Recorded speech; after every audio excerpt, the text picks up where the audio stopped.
It's just character. You missed out the other night. Oh, I know. What was funny was that he was sending me pictures at the same time Todd was sending me pictures. And I was like, what? Come on, guys. My problem is that I had already gone to a wine tasting that night. Yeah, I know, because when I was texting John, he's like, oh, he has to do this thing. I'm like, okay. I was like, and then when you got there, you told me, you're like, hey, I think Damien's still going to come. I'm like, he should. I was like, we have plenty of wine. I was like, we need help. Yeah, I found out about it so late. And part of it, too, is that once you just run the gauntlet and you get home, I didn't necessarily want to go run the gauntlet again. No, I did. It's so inconvenient. When we go to New York for like Vin Expo and then Skurnik and this last year we did Shotsky, it was like I was so over wine by the second day. I was just over it. That's funny you say Shotsky. In my mind, I pictured the ski with the shots on it, and everybody was doing that with wine. No, no. What? I would also be over that as well. Yeah, that'd be a long process and a very, very, very long day. Have you ever been to one of the big global events like Vin Expo overseas or VinItaly? No, my first one is going to be ProWein in Dusseldorf because it's part of the program. So that is, to me, is the best global wine event you can go to.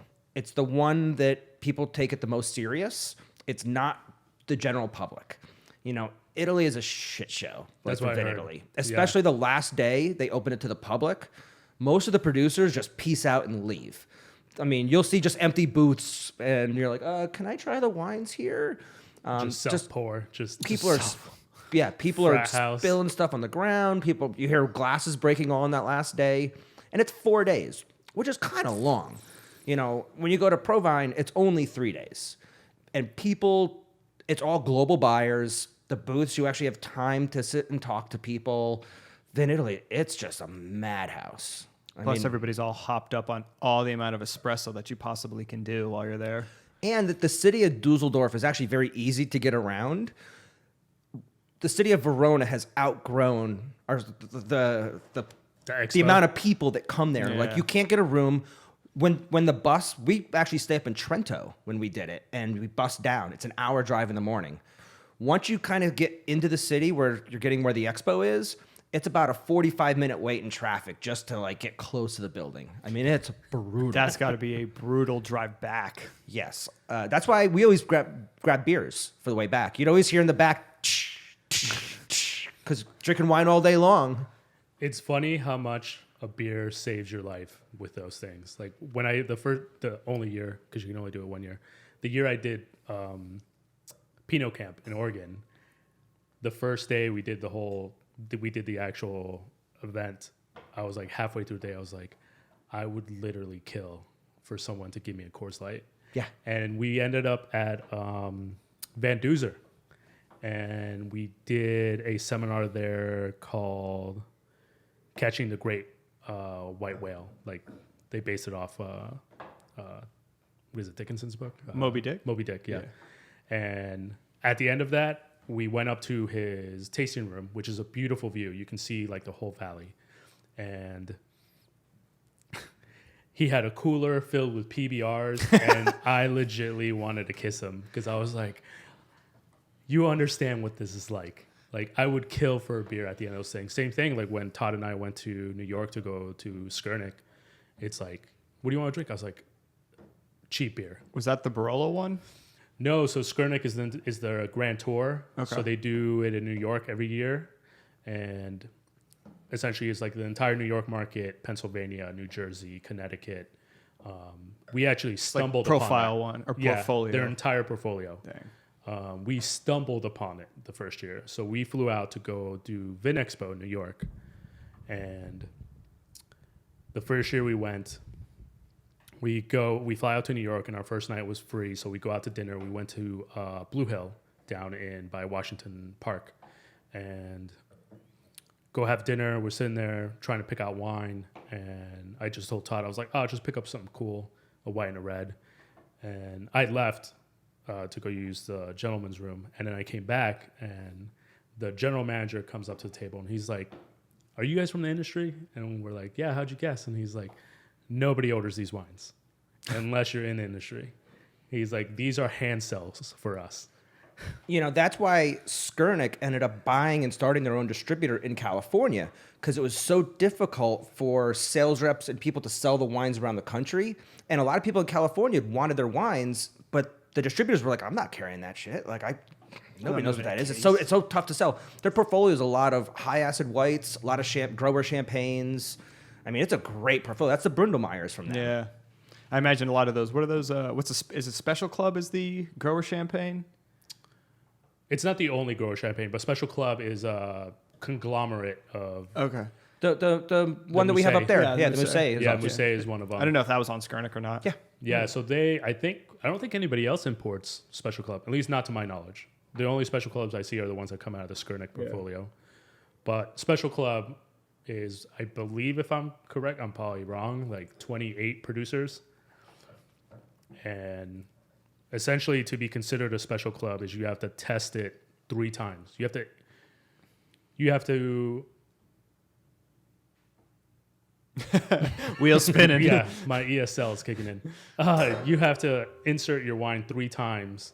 Like, you have to do pressed juice, you have to do pre-secondary fermentation, and then your bottling. And then if all of them pass, then you're allowed to produce a Special Club. Is that somebody like part of the club? Do they all get together and taste each other's juice, then pre-fermentation, and they go, all right, we all unanimously agree that's good, that's good, that's good, and then that one sucks. Okay, that's no longer allowed. And But then also all these guys produce champagne out of their own label. Yeah. So, Mark Hebert has his line, and then he has the Special Club, and you get that special bottle, which is like a little like wider with a comes in that cool little box. Yeah, with a little emblem on top. Yeah. Not that Special Club is better than like just their individual producers, but it's just a cool way for like local farmers to kind of essentially from what I understand, the reason it came about is because they wanted to compete against these big houses. Yeah. And these prestige, The Doms, the Cristal, the Bernards. Yeah, the Cristal and all that stuff. And so they were like, we're very, very small production farmers. So let's just get all our eggs in one basket. And this is our prestige. This is our... You got to compete. I mean, that's what it comes down to. So out of all these United States events you've been to, because we're going to talk about TexSomm here in a minute. Yeah. So you've been to Pinot Camp, you've done the Skurnik tasting, you've done TexSomm. What's been your favorite of all of them? Like, what's the one that was like, wow? We should probably also introduce Oscar here to begin. So just to hop in for what he does and everything. So everybody, Oscar. Oscar, why don't you tell everybody what you do? You guys just picked me up in front of Home Depot. But. Well, obviously, I mean, no. You were out there drinking Boone's Farm. We figured we'd get you on here. You knew something right? a little bit. Yeah. No, so I'm originally from Mexico City, but I grew up in Phoenix. I pretty much consider myself a local. Kind of fell into the industry from working in restaurants, and my dad's a huge wine aficionado. Yeah, saw that the other night.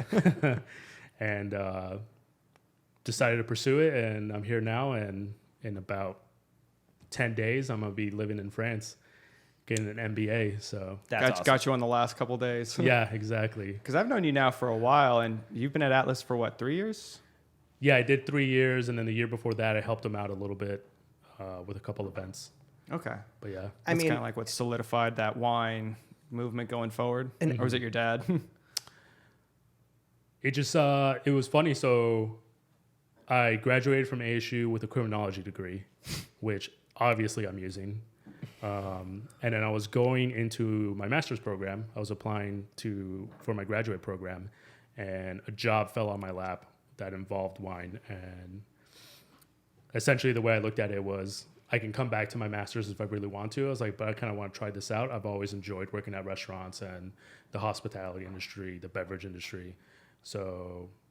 dove right into it and haven't looked back since. Funny how that works. And you work at a place called Atlas Bistro, which is one of Arizona's only BYOBs. Yes. And in a place like California, every place is a BYOB. Same with Vegas. Vegas everywhere is BYOB.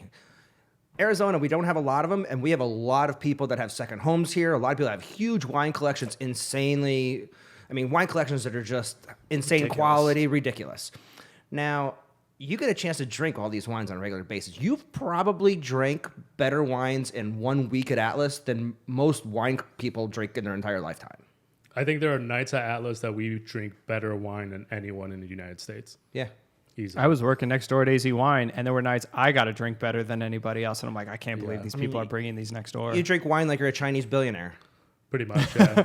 Well, it's just like you Mixing stuff together. You said it perfectly. It's just people have second homes here. It's significantly cheaper to build a 30,000 square foot cellar in Phoenix, Arizona than it is to do it in LA, New York, Chicago. So there's a huge collector community out here. BYOB laws in Arizona are very weird. Yes. So that's why there's no BYOB restaurants. And Atlas Bistro is one of the few BYOB restaurants that is also a fine dining restaurant. So Atlas Bistro is definitely like a very unique place for this city. There's a couple Asian restaurants. You got like Hana Japanese, and there was the Basil and pasta on 90th and Shea or whatever. Yeah. But Seekong by Night or whatever. I think they closed, but that Rathry's place, Jock always loved that place too. Yeah, Seacon. I think Seacon actually got a liquor license. Okay. Yeah, but then also like Chula used to be BYOB, but then they just recently got a liquor license.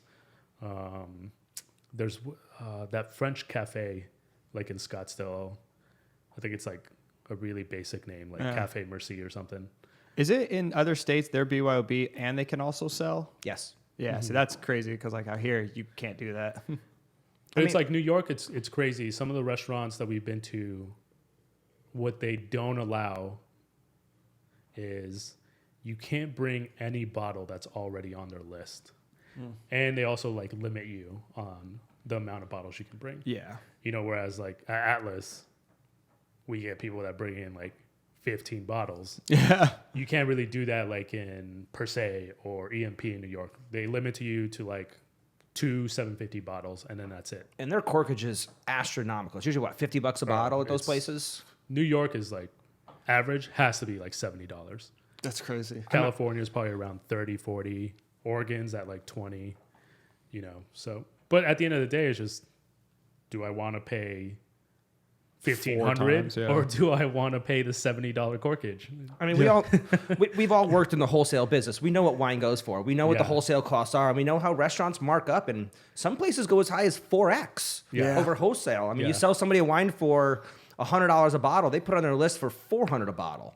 Whereas I can go to retail then and buy it for $150, get charged my $50 corkage fee, and I'm still saving $200. Yes. Yeah. Which is so nice. So out of all the crazy wines you've had there, is there any one that's just completely stood out as like the holy shit, holy grail? 2004 Koch Merceau.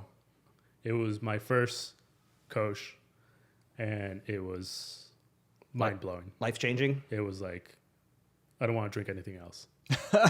If I would have died that night, that's a $1,000 bottle. Yeah, it's... And how long? Probably about 2 years ago, maybe? Yeah, Guesstimation? probably about 2 years ago. And 2004, so it wasn't that old. We talk a lot about people that overage wines. Everyone thinks the longer I lay it down, the better it's going to get. That wine wasn't that old, really. 15 years? Yeah, so it wasn't, and it was great. So this is a great question because I was actually talking to a chef friend of mine, and she went to Spain and came back and brought some bottles from Spain. And I know the bottles that she brought back, and she brought back a Rota. And I had Rota ones. I had the 07 and the 05 in my cellar, and I opened them both and drank them. And I think she has something around the same age bracket. And I told her, I was just like, you should just open it. And to her, it's like very intimate. It's like, I went to Spain, I went to Rota, I had this awesome experience, I had awesome wine, and then this is the only bottle I brought back. And she's very like scared to open it. If you go too long, it's disappointing. It's going to actually hurt even more when you open it up and it's toast. Yeah, so I was talking to her and she was saying, she's like, I just want a special moment. And I tell people all the time, I was like, what's a really special moment? Tuesday. It's Totally. The second you yes. open the bottle, it's special night all of a sudden Totally, because yeah. you just opened up an '01 Rhoda yeah, it was like Tuesday's a really special day because it ends with a Y. and you woke up. But people don't get that, you know. They want to overhold stuff. We did a party that was a 21 and over party where each couple had to bring a bottle that was 21 years or older. And I'd probably say half the wines in that room were rubbish. We had 30 wines that showed Yeah, up. over 30 wines that were over 21 years old. And ironically, the two best ones, in my opinion, were those mid 90s that right at 21, all off of like the tops of Napa. Because I don't think anybody brought a French one. Actually, I really don't think anybody brought a single French one. Because the Lynch bags we had was the previous cellar clearing party. I know. I see your face. Joanna brought French white that was really unique that was over 20 years old. Was that but there was a Rioja white. I actually still have that bottle. Yeah. But regardless, you're right. People should just pop the corks and drink them. You know, throw a party around them. You know, we've talked about throwing a party we call the right occasion party. Now, there's your right occasion. Bring the bottles. I like that. The right and occasion it's party. Funny, it's not even like a layman problem or a collector problem. There's collectors that I know who don't want to open their wine because they're like, oh no, let's hold on to it for like 5 more years or whatever. And same thing on a layman. Like one of my good friends, like his brother and his sister-in-law have wine that I told them, I was like, you should probably drink all of this, like right now. Like we should just open all of them. Just that old. No. But it was just like same thing. Like my friend who went to Spain is they went to Napa and they're not huge wine drinkers, but they drink wine. And they had this very intimate, awesome moment at this particular winery. And now they have like a very sentimental attachment to that bottle. So it's very hard for them to be like, I don't want to open it. And not to mention also, sometimes when people open it, even if it's rubbish, they kind of give it a free pass in their head. They're like, well, it's not that bad. Hey, Oscar, try this. What do you think of it? And you're like, and you don't want to tell them it's oxidized or it's over the hill or it's there. You're like, it's okay. Yeah. You know, or you got to kind of play the game when you work in the restaurant business, I'm sure, and people are opening up certain things. But God, I mean, I've had so many rubbish wines that have just gone way too far. I had the same thing happen to me where I visited when I was like 21 years old. The first winery I ever visited had the same last name as my buddy that was with me. And I bought a bottle and I saved it for like 12 years, 13 years. And he moved out of state and I was like, I'm going to save this bottle until he comes back to visit. And he came back like 15 years later to visit. We opened that and it was so atrocious. I mean, and you know what? It hurt my soul because I saw that bottle every single day, like sitting around waiting. I'm like, I can't wait to open that with my buddy. I can't wait to open that. And when we finally did, we cooked this huge dinner. Let's do it. And it was like, oh my God. And gotta get a new one. Yeah. I mean, I guess it did leave a memory. Yeah. Yeah, it's not the Yeah. wrong memory, but it's not exactly what you were hoping for memory. And nowadays they make wine to drink.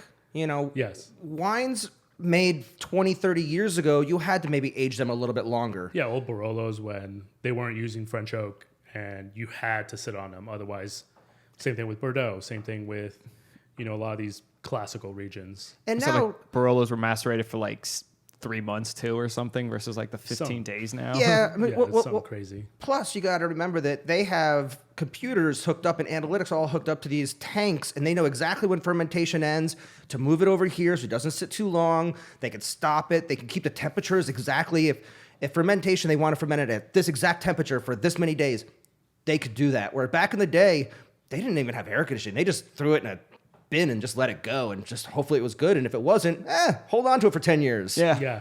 I think it was just a salesman technique. Like, if your wine is shit and you want to sell it to someone, say, it'll be better in 10 years. All right, because in 10 years, you ain't going to be able to find me. Like, when it's still shit. And oops, you may have accidentally cellared it wrong, and oops, you may have transported it wrong. And, global warming, we talked, I'm a Barolo junkie. You know that. Yes. That's my one specialty. That's the one thing that I hold on to, I age, I study. And global warming is actually really helping Barolo. It's one of the few regions that's not being just really fucked up by global warming. We're going to probably talk a little bit about Burgundy and Bordeaux and what's going on over there with global warming. Yeah, I would say with global warming, probably Barolo and the Mosel are benefiting. Yeah, I mean, Really, the Mosel too? Yeah, because one of the reasons why I think Riesling is probably one of the best ageable wines that you could ever get, is because before global warming, or back when it wasn't as obvious, it took a lot of effort for Riesling grapes to ripen. Yeah. So production was lower. Some years were just a wash. Just it was too cold. They couldn't ripen to the levels that they needed to. Now with global warming, every year is a perfect year. Yeah. Every year is like That's Barolo. perfect. mean- Perfect. It's not exactly perfect, but Yeah. you know, with the Nebbiolo grape, it's the first grape to bud. It's the last grape you pick, so it's very susceptible to the bookends of the season. And often, Barolo producers picked early. They picked a week or two too early. It wasn't fully ripe. So then what they do, they over oak it. They try to manipulate it. They tell you to hold on to it for 10 years. Now they're picking later than ever before. And with that, the grapes are actually able to ripen a little bit more, and it's fleshing out the final product. And right now, I think the best Barolos ever are coming out of Piedmont. Yeah. It used to be like back in the day, you'd have 1 or 2 years that were considered like possible decade vintages. Now you're guaranteed At least a 2 decent one. years every decade. And now you're getting like half of the decade is amazing. The other half is still drinkable. Yeah.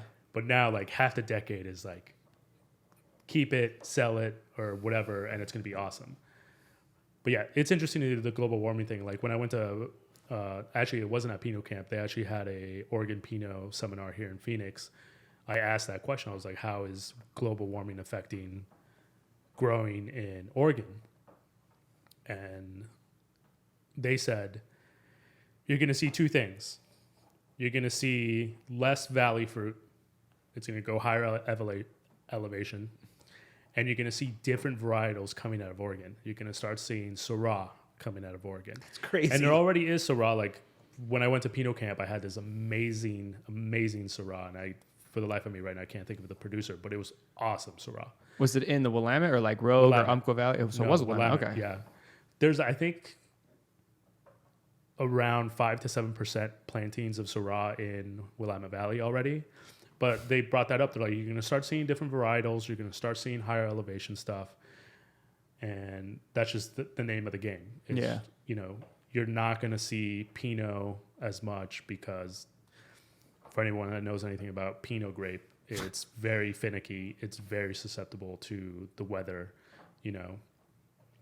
But every time it hurts one winery, there's gonna be another winery that's gonna be like, yes. I'm sure the Canadians are gonna be like, wow, we can start planting some more fleshier grapes and not just planting stuff like Rieslings because it's now warming up there. Or like upstate New York.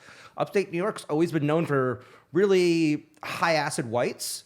Any reds they do are thin. They're easy drinking, but there's not a lot of body to them. You know, they do a lot of Cab Franc actually in upstate New York, but it's always a little wimpy. That in the states that don't have wine regions yet, but are kind of close to it, the Idahos, Montana, those places are going to start producing some fantastic wines because it's cooler there. I'm intrigued to see what happens with, you know, like California being the main place of America. You know, as it keeps warming up, how much more can Paso do? You know, you just keep going warmer and warmer climate grapes. You're going to run out eventually. Same thing with, obviously, the Napa Valley floor is going to change drastically. They're going to end up with 20% alcohol Zinfandels coming out of Paso. A port in Paso is going to be amazing. It's going to be the new Portugal. What's funny, actually, there's a good question for you since you've, you know, done a lot of food and wine pairings and talked a lot about it.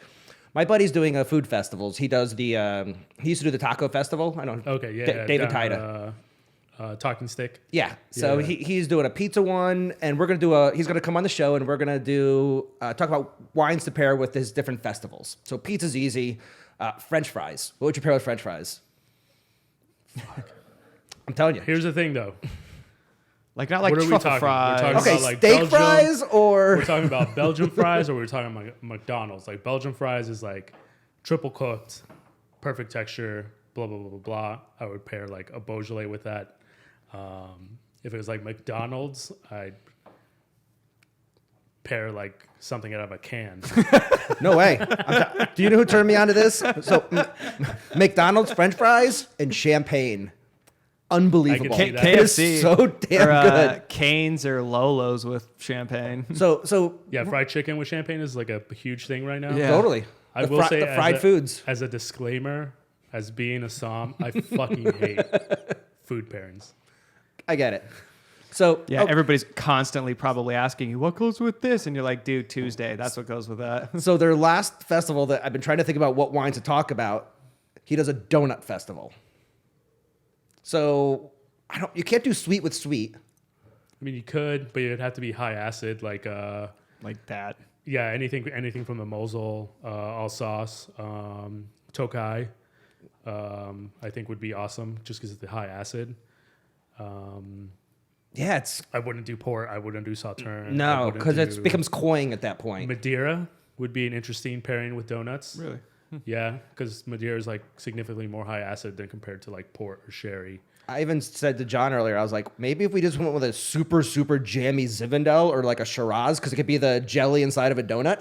Yeah, if I jammy had to pick aspect. like a still wine, It's tough. I was thinking Brachetto, like a good quality Brachetto. that would be interesting. Honestly, I think champagne would work.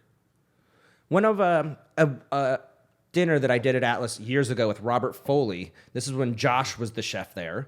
The dessert he served, he did it with the Petite Syrah. And the Petite Syrah from Foley is a monster. I mean, the Parker review said, like, we'll talk about this wine in 50 years. He served it with the wimpiest little dessert. It was like a deconstructed cheesecake with like whipped ricotta on like a little wafer. And Josh was like, this wine is so big, this is going to be like the macerated berries on your dessert.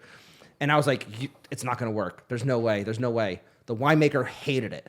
I thought it was one of the best pairings. I'm still talking about it to this day. I loved it. It was my favorite pairing of the night. It worked magically. And this is the whole thing about pairing. We're all different. Yeah.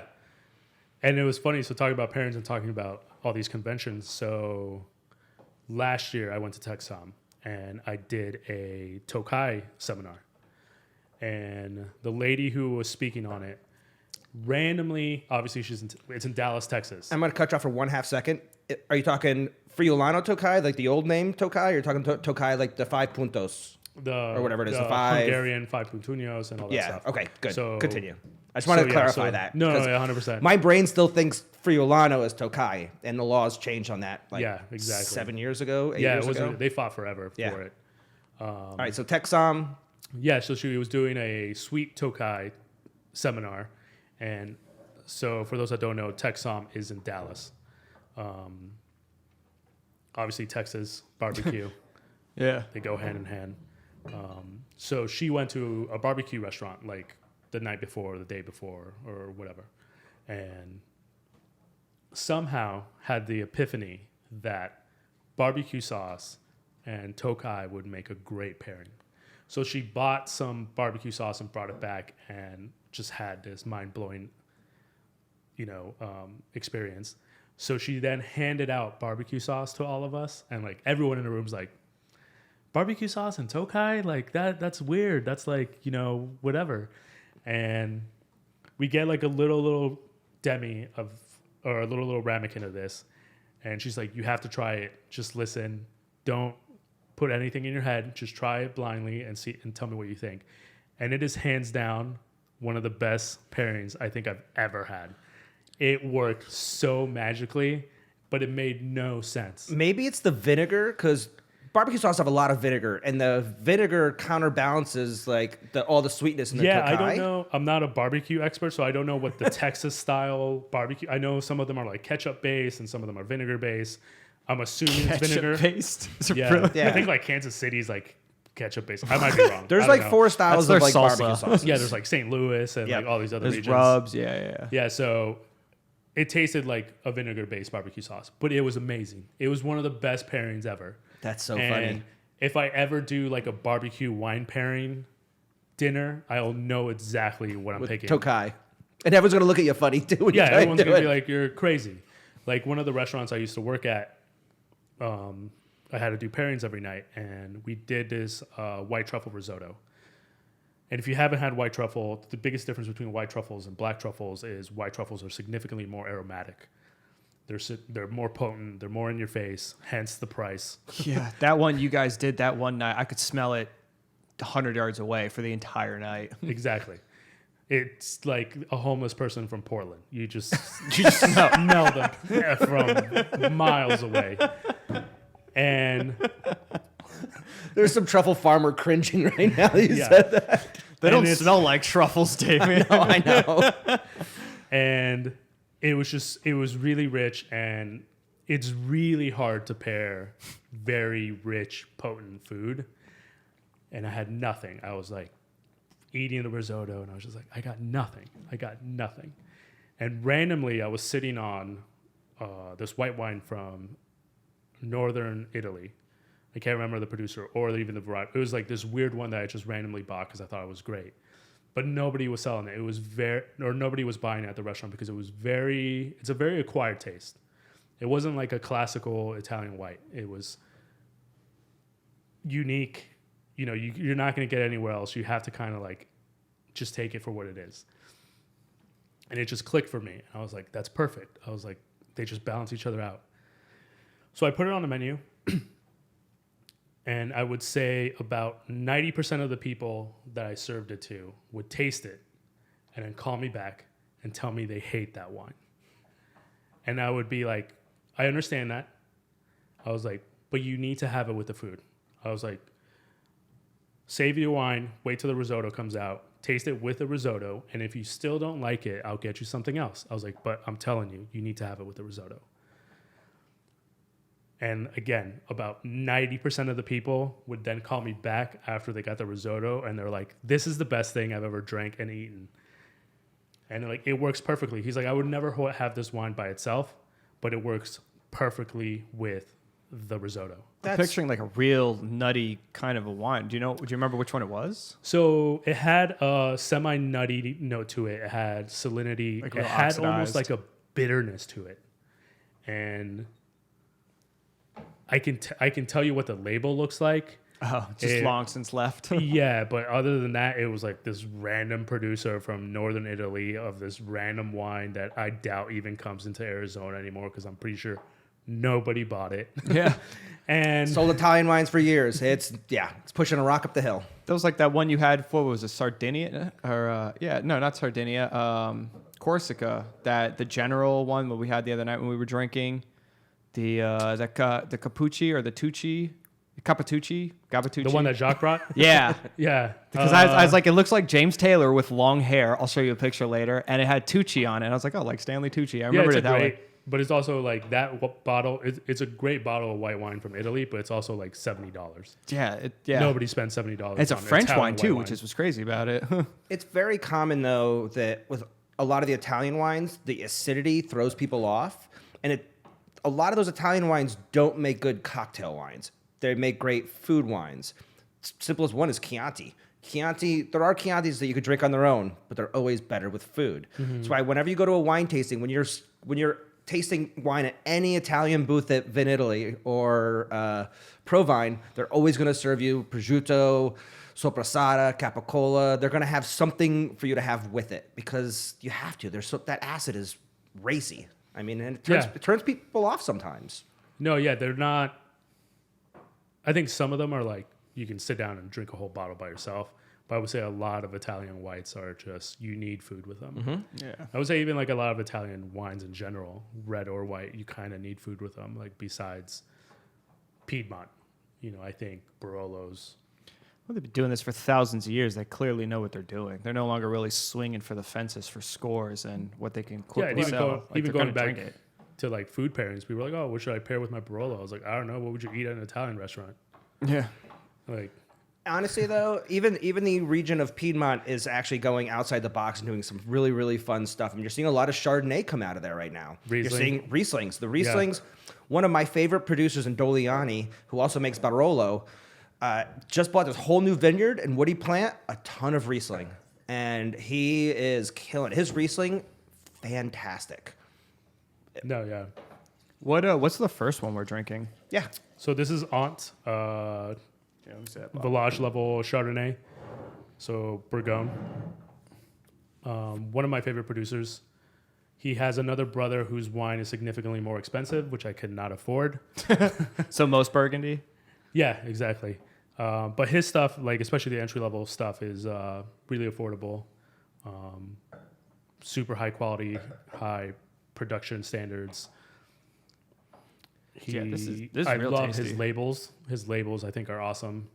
They're a good hybrid between the new like modern looking label and the old label. Some of these people that are stuck in the past, I think they're going to have problems with the millennials because the millennials want to drink what their grandparents drink. They don't want to drink what their parents drink. They want to drink what they want to drink.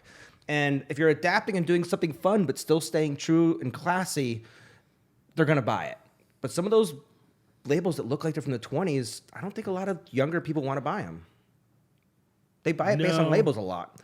I don't think young people want to buy wine if you really have to, like, in a nutshell. Wine's holding pretty strong still. Yeah. I think overall. I think anything below $30 right now is going to kill it in the market with my generation. Yeah. It's anything below 30, the $20 to $30 range is going to just blow everything out of the water. Yeah. And that's the biggest problem right now in the market is the price of wine just keeps going up and up and up and It's up. insane. And, you know, some states tax the living shit out of the wine. And then not to mention some of these tariffs and everything like that that are going on. I mean, you're just going to start seeing all these wines that are going to keep going up in price. And No, yeah. So I'm originally from Mexico City. My dad's dream is to eventually move back to Mexico City and open up a wine shop, but that's impossible in Mexico because there's a 40% tax Yeah. on imports. So holy shit. That is crazy. It's impossible to do any kind of wine sales in Mexico. Like if you ever go down to Mexico City and go to a nice restaurant, you're gonna pay like $100 for yellowtail. Yeah. You know, it's just I worked with a guy years ago that used to fill up his car with wine, and he was a wholesaler here in town. And he would drive down to the border, and he'd meet some guys that would drive across the border and literally just cases upon cases because it was so much cheaper to buy it in the United States than over the border. Same thing with Canada. Canada's so expensive. yeah. Canada's crazy on their taxes. The number one wine retailer in the nation is the Costco right here in Scottsdale, and it's right next to the Scottsdale Air Park. Yeah, I think they're the biggest wine seller on the West Coast, if I remember correctly, like statistically. Like they sell What they sell and the numbers, but it turns out I was talking to some people in there. A lot of it are Canadians. A lot of these rich businessmen fly into the airport. Maybe they have a house here, but they buy cases upon cases of very high-end stuff, put it back in their airplane, and fly it back. No, it makes sense. We're gonna open up a wine shop right at the tarmac by the customs place where they all go into. There's already Venom 55. 55, yeah. Yeah. That's a good point. Yeah, and everybody knows them, so it works out nicely. They're in the air park. Granted, they don't have wine on the shelf, but they can order anything at any point. Yeah. And all they have to do is wheel it on the plane and take off. Yeah, it's Bye so now. ridiculous. Yeah. But Burgundy is like obviously perfect example of just prices keep going up and up. They've had some challenging years, though. They've been hit with crazy hails. They've had the fires. They had the frosts. I mean, there's been some crazy stuff that have gone on with Barolo. in Burgundy. I mean, 2 years ago, they lost like about 50% of their production. Yeah, they got the hailstorms. They got destroyed. Yeah, and like even now, Beaujolais, you know, is within Burgundy. But I remember 5-10 years ago, you can get like really high-end Beaujolais for $15, and now it's like Foillard's Fleury is $65. That's crazy, yeah. You know, but I mean, I think it's worth it. Foillard's Fleury Beaujolais is like I think one of the top one end. of the best Beaujolais you can get. But yeah, it's just everything's going up. Everything is, And that's probably going to end up hurting the wine industry, especially with the younger people, because you have your choice to go out and drink 2 or 3 craft beers that are 6 or 7% alcohol and have a fun night. Like, why go out and buy a $50 bottle of wine? You know? Yeah, that's I think why you see a huge rise in cans and those little box things, like the black box things that are this big. Because if they want to drink wine, they'll get that. Trader Joe's probably has a great selection for everybody because they're $10 to $15, and most of that stuff is what they would consider higher label styles. You're going to see some crazy stuff over in Europe. Like, they got the whole test tube thing going on over there, the wine in test tubes. I didn't know that. Yeah. So they sell a bottle of wine, though, but in 4 test tubes. And this way, it comes in a little box often, or at a shop, you can buy one single test tube at a time, and it's exactly 1 pour. It's glass, it's got a cork in it. They can pop it, pour it in, done. If you want to buy a bottle, it's 4 test tubes. There's your 4 glasses. Did they get the idea from Old Town Scottsdale? Australia shots. It's really popular in Australia right now. Really? Yeah. Oh man. But last time I walked around ProWein, a lot of producers sitting on their tables were these little 4-packs of the test tube wines. That's crazy. It's funny, that Copa di Vino had so much potential if it wasn't the most garbage thing to ever drink in the wine industry.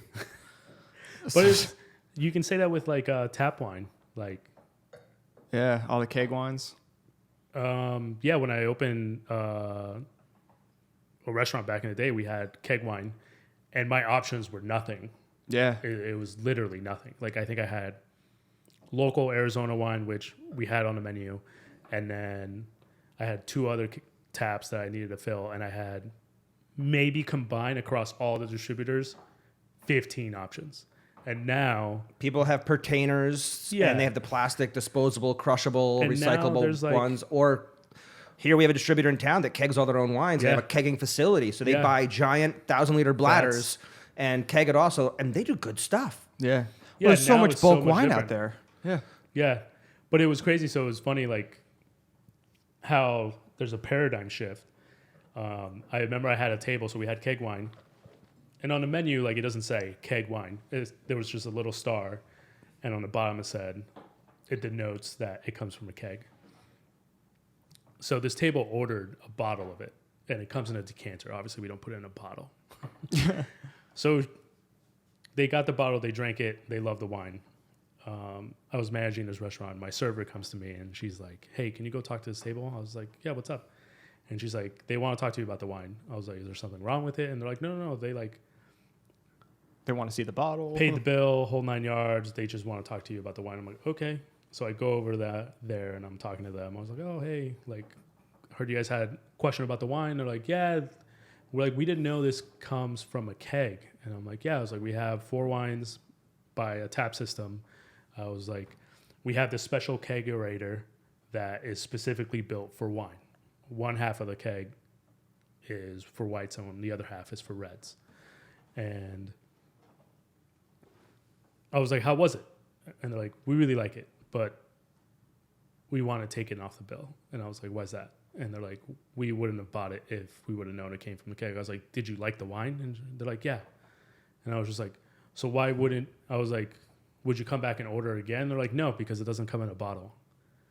That's so weird. But it was just, they need to have this, like, Idea. bubble gum was 5 cents 50 years ago, and it should never be more than 5 cents. It's just this. But now you go to any bar across the country, and keg wine is a pretty regular thing now for the most part. You should have just asked them if they've ever been to Italy or France, because when you go there and you get wine, you order the Rosso or the Bianco, or you get a carafe of the local wine, they're not taking and pouring that wine out of the bottle into the carafe. They literally have just like a giant barrel, and it's coming right off the tap. Yeah.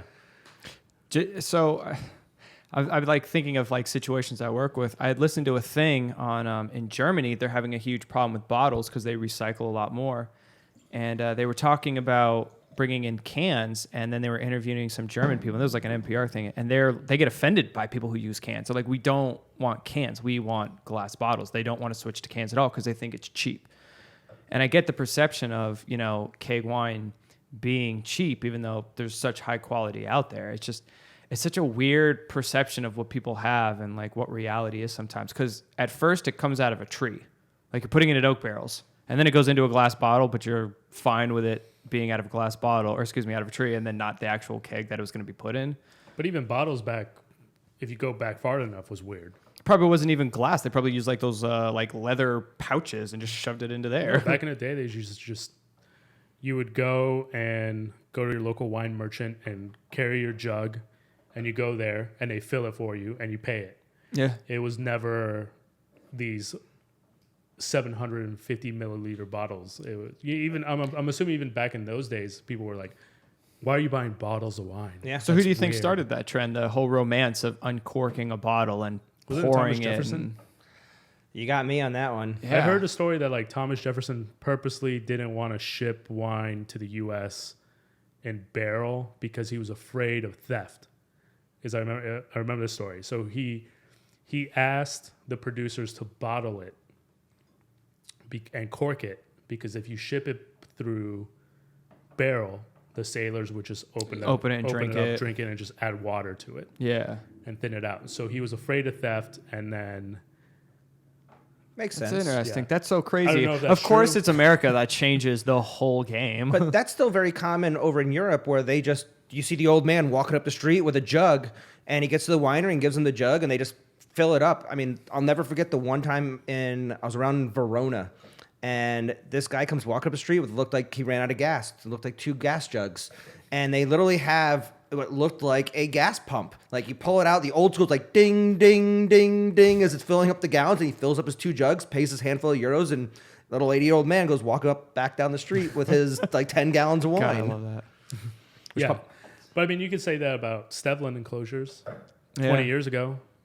20 years ago, it was like, here's your really nice bottle of wine. Crack. You know, there was a Grand Cru producer who did twist-offs in Chablis. I Really? remember. Yeah, they tested it out, and that's one of the places. Was it like one of the Ravenos or something like that? something, and it wasn't like their entire production. They did 20% of their Grand Cru production was done on Stevlin. Okay. I don't think I'm pronouncing that right. Anyways, twist off, and I like they did it craziness one sometimes. vintage because everyone just hated it. I swear by them. I love them. If you could just go ahead and put every bottle with it, I don't care. Yeah. It keeps the wine so fresh. I got wine stored horribly here in one of my rooms, and a lot of the corked bottles have overaged. They're oxidized. They're just toast. Every single screw top that we've opened back there is spot on perfect. 13 years later. Yeah, 10, 12, 15-year-old like Shirazes that you drink them, they taste fresh. They taste delicious. It's like, oh my God. Like, Yeah, what is it, like 30% of cork is... Yeah, I saw it was like, 20, 30% 20, is 30%. failure. That's a crazy amount of well, number. not to mention, it's not an exact science. You could have 12 bottles out of a case aged exactly the same, and 3 bottles will oxidize because the cork just has tighter pores, and it's not like every cork is exactly the same. Yeah, I've heard of stories of like guys opening like one case of really nice Burgundy, and they would tell me, they're like, 2 of the bottles were great. 6 of the bottles were like really, really good. 1 was screwed up, and the other 2 were like below average, all within the same case. Yeah, that's got to be so frustrating too, because like I don't buy cases at a time. I would if I could, obviously, but being that like I don't have that money, so I get 1 or 2 bottles at most of really good stuff. And there are so many times I look at that wine and I'm like, everything I have in my cellar right now is pretty much a 1, maybe 2 bottle. Like 95% of my cellar is 1 bottle of that thing. And I'm like, some of these are corked. Some of these wines that I spent a lot of money on and absolutely cannot wait to open and I'm gonna love. A couple of these are bad, and I just don't know until I drink it one day. Yeah. And there's nothing I can do about it. Can't return it. Can't do anything now because I've let them age long enough. But I will say, as a somm, like, you do lose the romance of the whole experience of ordering a nice bottle of wine in a restaurant when you have a screw top. Yeah. Because it's like, Presents the Present the screw top. I've seen people do this where they set the screw Smell top that. down. You're like, dude, just put it in your pocket and throw it away. yeah, Smell you're the not top. supposed to. There's a lot of dumbasses in the restaurant business. No, yeah, you're not supposed to present the screw top. Like, okay, cool, dude. You're not going to smell the inside of the... So That's so Aluminum. great. let's talk about Riesling for a minute, because Riesling is such an amazing grape. But we always say, there's a saying that I've heard many times, it's a somm's career starts with Riesling and it ends with Riesling. A lot of people that achieve their master somm, they're sitting around, they're like, what do you want to drink? I want to drink old ass Riesling. That's like the epitome of a lot of great wines. I mean, Burgundies and there's certain things, but it's one of the most ageable wines. But Yeah. a lot of America thinks of Riesling, they think of barefoot Riesling or something that is super sweet, cloying, something that, like my mom goes to a restaurant and she tries to order white Zinfandel because that's what she likes. And they say, no, but we have Riesling. Well, if you give this to my mom, she's going to hate it. There's no way she's going to drink that. This wine is so stupid good. It's unbelievable, but it's not sweet at all. But it's like White Zinfandel was an intern that fucked up. Did you ever hear that story? I know the story of it. I didn't know it was an intern that fucked up. Yeah, it was like an intern that like did the pump rover wrong and like, fucked it up or something. It's just stopped the fermentation at some point, so it just ended up super sweet and low alcohol. Whoever, I forgot, it wasn't Gallo, it was somebody else. And it was like... Behringer.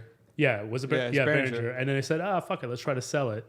And then it was their best seller. He marketed it as a blush, if I'm not mistaken. That's where that term came from, I believe. I could Maybe, be wrong on I that don't know. one. All I heard is, I remember hearing the story that some intern fucked it up. And Sounds about right. they just put it out in the market because they didn't have a choice. They're like, we have to try to sell it. And sold it as White Zinfandel blush or something. Yeah. And ended up being like their number 1 seller, and that's how like that company essentially became what it is now. Well, Zinfandel typically has a lot of natural sugars in it. That's why it achieves such a high alcohol level. And if you stop the fermentation before it hits 17%, you're going to end up with an 8% sweet wine. Yeah. It's funny with like the whole intern thing because one of my favorite rosés that I've ever had was because somebody fucked up. It was Lioco. I would say probably like 7 years ago. No, like 9-10 years ago. The Lioco rosé got screwed up because one of their interns or something pumped over one of their Pinots into the rosé tank. So it was like this really, really dark rosé. And you know how it is. People don't like dark rosé. They want the pale salmon Salmon rosé. color, yeah. But I remember we got tasted on it, and I'm just like, this is the best rosé I've ever had. And they couldn't sell it. So they dumped it, and I bought like cases of it. And I drank it all summer because it was like an amazing rosé. And later on, I found out, they're like, oh, yeah, like I met someone from Lioco or something. They're like, yeah, it was like some intern that totally fucked it up and like accidentally pumped over one of our single vineyard Pinots over to it. And we didn't have a choice. We had to bottle it. Like it was what it was. And You get one chance a year to make wine. yeah, and I told him, I was like, did you guys hire that guy? I was like, he should make all your rosé. I was like, that rosé was amazing. I mean, if you're a brewery and you have a bad batch, you dump it down the drain, you just start again. Yeah. If you fuck up in wine, let's find out a way to sell it. Probably even Yeah. as the brewery, just do a special like, all right, we got $5 fuck up beer. Well, that's you just ship that to your wine club members then. Yeah. I hate to say it, but I've gotten some kind of unique rubbish wines over the years from different wine clubs. You know, they're like, oh, this is only for our members. You're like, Or what Napa, you is turn this? it into port. Yeah. Yeah. You know what's funny is like, so when I go and buy, sometimes I need bulk wines to fill and get. Like, I can't really do Pinot. I've made, I think, 2 Pinots now. And so most of the year people want it. So I'll buy some bulk. And there's certain times of the year things come out. Like right before harvest, everybody's pushing their 15 and 16 of what's left. Like, we still have this in barrel. I'm like, Jesus, you still have this in barrel? But all right, cool, I'll take it because it's $10 Mount Veeder cab, and it's actually still really, really good. But a lot of port comes out in the middle of the year, and they're like, yeah, we just dumped brandy into it, and it's like 2013 and 14. You're like, yeah, they had a lot of leftover wine. So this is really funny though, because I'm still on this whole Riesling thing. First of all, this Riesling is unbelievable. This is seriously one of the best white wines. It's got great acid. It's got great nuances. The nose just comes up and slaps you. I mean, it's so defined. I want everybody to see this one because this was like seriously one of the best Rieslings I've ever had. So in the Langhe, in Barolo and Barbaresco, they invented their own type of bottle. Now, they didn't want to put their wines in a Burgundy bottle because that's French and they're Italian. You don't want to put it in a Bordeaux bottle because that's French and these guys are Italian. So they invented their own type of bottle, and it's the Albiessa bottle. The Albiessa bottle is a combination between Burgundy and Bordeaux, and it's traditionally held for Barbarescos and Barolos. You don't see Langhe Nebbiolo put in this type of bottle. They'll usually use a Burgundy bottle. Now, we have a Barolo here at the table that is not in an Albiessa bottle, but the Riesling is. And I find that really funny because I've never seen a Riesling or even a white wine in a Barolo bottle. Well, it's GD. I mean, I imagine they have enough pull to either do that or they just have so much left over from all the wine that my mouth is still watering. I feel like I'm drooling right now. That's how much acid's in that wine. They're so good. When I used to teach wine classes, I used to call it the drool factor. And with certain wines, it's that acid and everything like that. Like literally makes you want to drool on yourself. No, it does. It keeps your mouth super juicy. But people don't think of this region for Rieslings. And I think in the next 5 or 10 years, this is going to be a hot zone for Rieslings. I think these are going to become very, very, very sought after.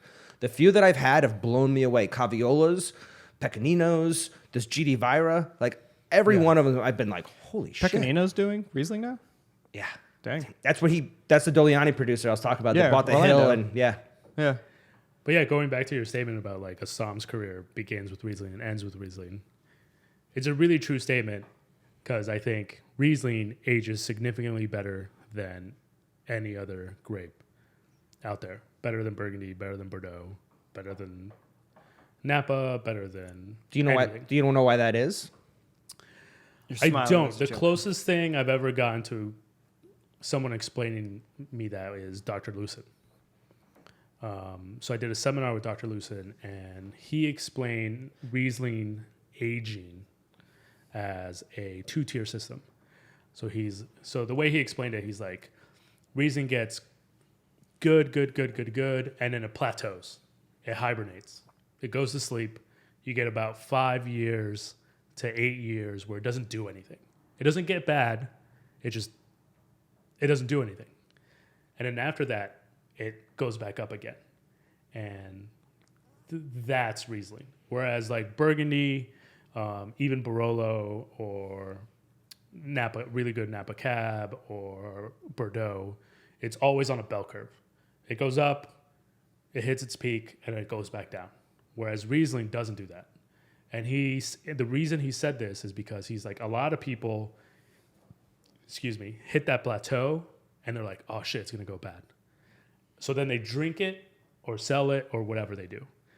And he's like, but if you have a little bit of patience and self-control, he's like, let it sit in your cellar and then you'll see it again hit. And I've had some crazy old Rieslings that taste like they were made yesterday. The oldest still wine I've ever had was a Riesling, and it was from the 20s, and it knocked my socks off. Yeah.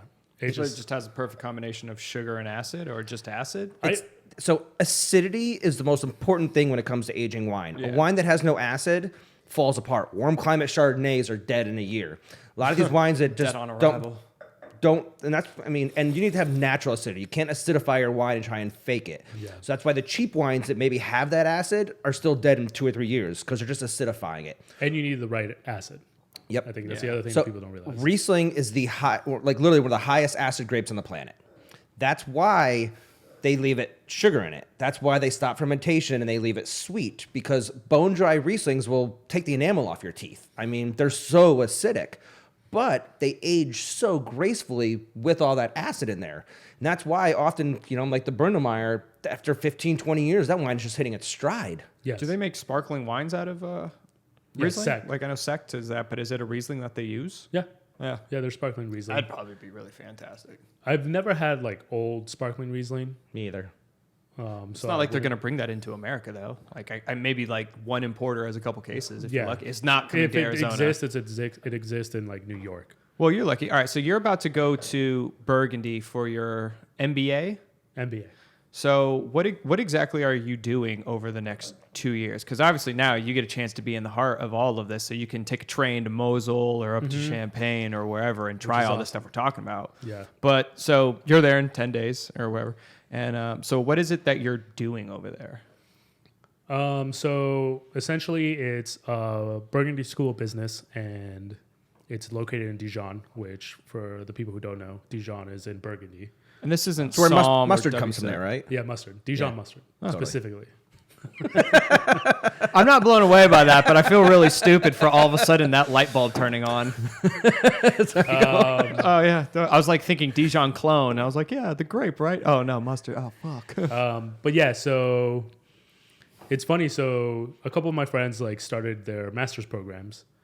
My friend Jabari, who you guys know, started his master's program over at GCU, and he's about to finish in January. And a couple of my other friends started looking at their master's programs and so on and so forth. So I was just sitting around drinking a bottle of wine at my house, and I was like, oh, I wonder if there's any master's programs in terms of wine. Like I said before, like I graduated with criminology, so with criminology, what I want to do is go into my graduate program, eventually become a PhD, and teach and do research. So I've always had that interest in school. So I started researching these programs. There's only one in the U.S., which is in Sonoma. And then there's the school I'm going to in Dijon. There's a program in Bordeaux. There's a couple programs in Paris.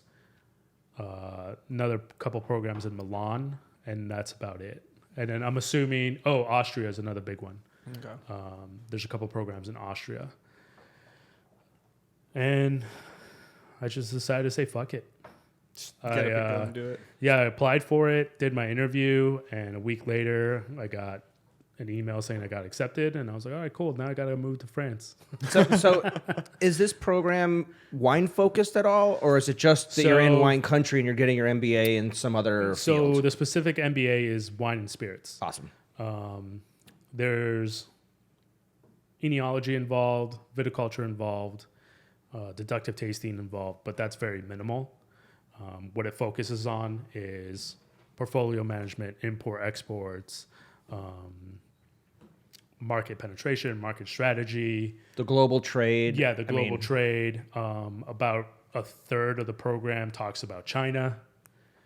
You know, a lot of it's focused on the U.S. The two biggest markets in the world is U.S. market and China. Yeah. So they focus on those areas. Yeah, a lot of that's just because of the size and the population that we have and the money. But I mean, all across Europe, you have different rules and laws for every single country. So if you're dealing with Denmark, it's going to be very different than dealing with Spain, which will be very different dealing with like London or dealing with England. Plus, they got to change it because, I mean, people pulling out of the EU now. And that's a pretty in-depth program if you're thinking about the global wine market and trade, what really truly goes on. And in France, because what most people don't even understand, I barely even understand it, is all the, not only the futures market, but also all the negotiants, all that market. That's very, very Napoleon confusing. laws, who has what. But also, I mean, if you're selling in Europe, at least if you're selling to America, you know you're just selling to America, and you kind of got to judge the states a little bit. But if you're in France and you're like, oh, I got to learn the Denmark market, well, that's cool. That's like learning the market in Rhode Island. It's kind of just not worth it at some point sometime. So, but people in Europe drink wine definitely a little different, you know. You drink it locally. We have certain areas, certain regions that are very known for consuming, you know, a good portion of wine. California, New York, Massachusetts. Kentucky and Alabama are not consuming a lot of wine. No. I mean, the Appalachian states are known for whiskey. Whereas in Europe, no matter where you're at, they're consuming some form of wine. I mean, especially like even like South American countries, some of their best exports are going to like Europe. Like all the cheap wine that's produced in Chile goes to England. Yeah, it's a huge export. Yeah. That's crazy, You know, right? like, yes, I know I've read about some wineries in Argentina and Chile who export 98% of their wine. Wow. Like, or the English just really don't like the French that much that they're willing to go all the way down to South America. Price point. yeah. And it's just expensive. You can't buy cheap bulk wine necessarily coming out of France. There's some of it. And some of the stuff in Spain, people don't always know what they're getting. But really, there's good quality bulk wine that comes out of South America. I mean, it's cheap. Yeah, it's really good. And a lot of those families have history in Europe. That's where they all came from anyways. So they're just selling to family members or selling to countries that they've already been selling to forever. Sounds about right. So the MBA thing, while you learned that where the business is selling to Chile is a great market for, is that what they're going to sit there and kind of teach you? Is everything, right? Yeah, because it's not like a Somm thing where it's like we're going to taste and you're going to learn how to taste. It's no, we're going to teach you that, you know, this is the business models of how things go. Certain tiers, so there's a part of the course is deductive tasting and learn how to taste wine and so on and so forth. But that's very minimal. Yeah, they're going to teach you more on it's like the 101 class. Yeah, the global side of it. Like the best way I could think of putting it probably and would be you're not learning about the wine business, you're learning about the business of wine. Yes, that would be a good way to explain it. So essentially the program is 18 months. It's 10 months of theory. So classes, lectures, that whole thing. And then 8 months of internship, and then you write your dissertation, your MBA thesis. And your internship's something they do, or you find a place you want to go to? They have a placement program, but you do it on your own. You have to network on yourself. So we go to ProWein in Dusseldorf. We go to a trade show in London. We go to a trade show in New York. We go to a tourism convention in Champagne. How many people are in this class? I believe it's around 25 to 35 students total. 90% of them are all international. Very cool. Very few French students. Okay. I know there's a couple. And about a third of them are coming out of Asia, particularly China. My brother got his master's program in France, in Paris. Nice. And that's where he went. And same thing. A lot of the people that he went to school with were people from, you know, Egypt, people from Libya, people from, I mean, there was a lot of money. I mean, he went to school with like a princess, like became a really good friend of his. Like father would show up on the private plane to pick her up and send a helicopter to come get her for the weekend and stuff. That'd be so fun. It'd be like, all right, I'm just taking off for the weekend, bye, and just fly away. My brother used to be like, he's like, I'm the poorest kid here by far. Like I grew up in a small town in upstate New York. Like these people are world travelers, kids of international businessmen who they're putting into the wine trade, and you know, to get their MBA in that program is pretty intense. I mean, you got a lot of competition too, and people that like the peers you're with. Yeah, about 1/3 of the students, like I said, are from like China, and it's a lot of money right now. Yeah, they're not like middle class Chinese No, students. I imagine they're not. But yeah. No, yeah, I'm excited. What and a- I get to be in Burgundy. Badass opportunity. I mean, Yeah. you're going to learn so much just being over there and being. There's only so much for you in Arizona, you know. There is, and I love Arizona. I want to eventually come back. That's not my goal. My goal is to try to stay out there. But yeah, Arizona's weird. Arizona's weird with the wine scene. It's significantly better. It's taken strides. I don't deny that. But it's still a retirement community, and Silver Oak is a king. Yeah, there's a reason that Total Wine up by Sun City sells more box wine and sweet wine than any other place in this city. No, yeah.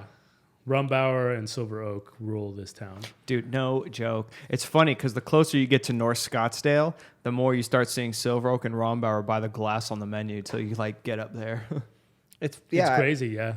I've tasted people showed up with white wines to parties up in North Scottsdale and some really fun esoteric whites. And the first question is, does it taste anything like Rumbauer? Like that's Yeah. that's their benchmark. You will never hear that word in France ever. Nobody. Other than just it's a punchline. That is the punchline is Rombauer. Voulez-vous coucher I will avec say Rumbauer? Rumbauer has gotten better, though. Are they making it not as sweet? Have they Yeah, I think toned they down on the changed RS? like their winemaker, quote unquote, a couple years ago, and they've toned down the oakiness.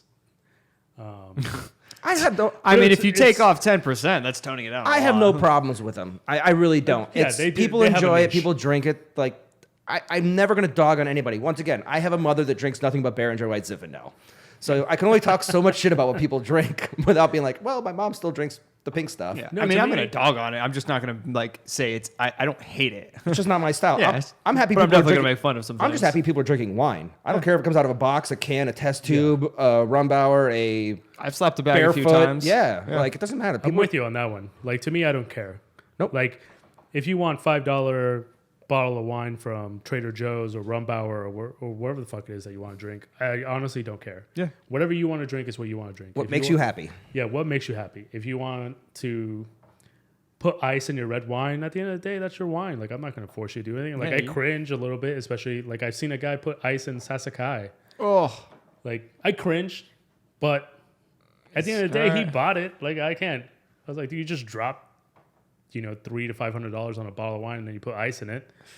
But whatever, if you can afford it, by all means, knock yourself out. if you can afford it, you might as well have just taken a bottle, poured it into One his of the- ice trays, froze the ice trays, and then just cracked the Sasakai ice balls into it. Yeah, one of the greatest stories I ever heard was something that happened in like Shanghai or something.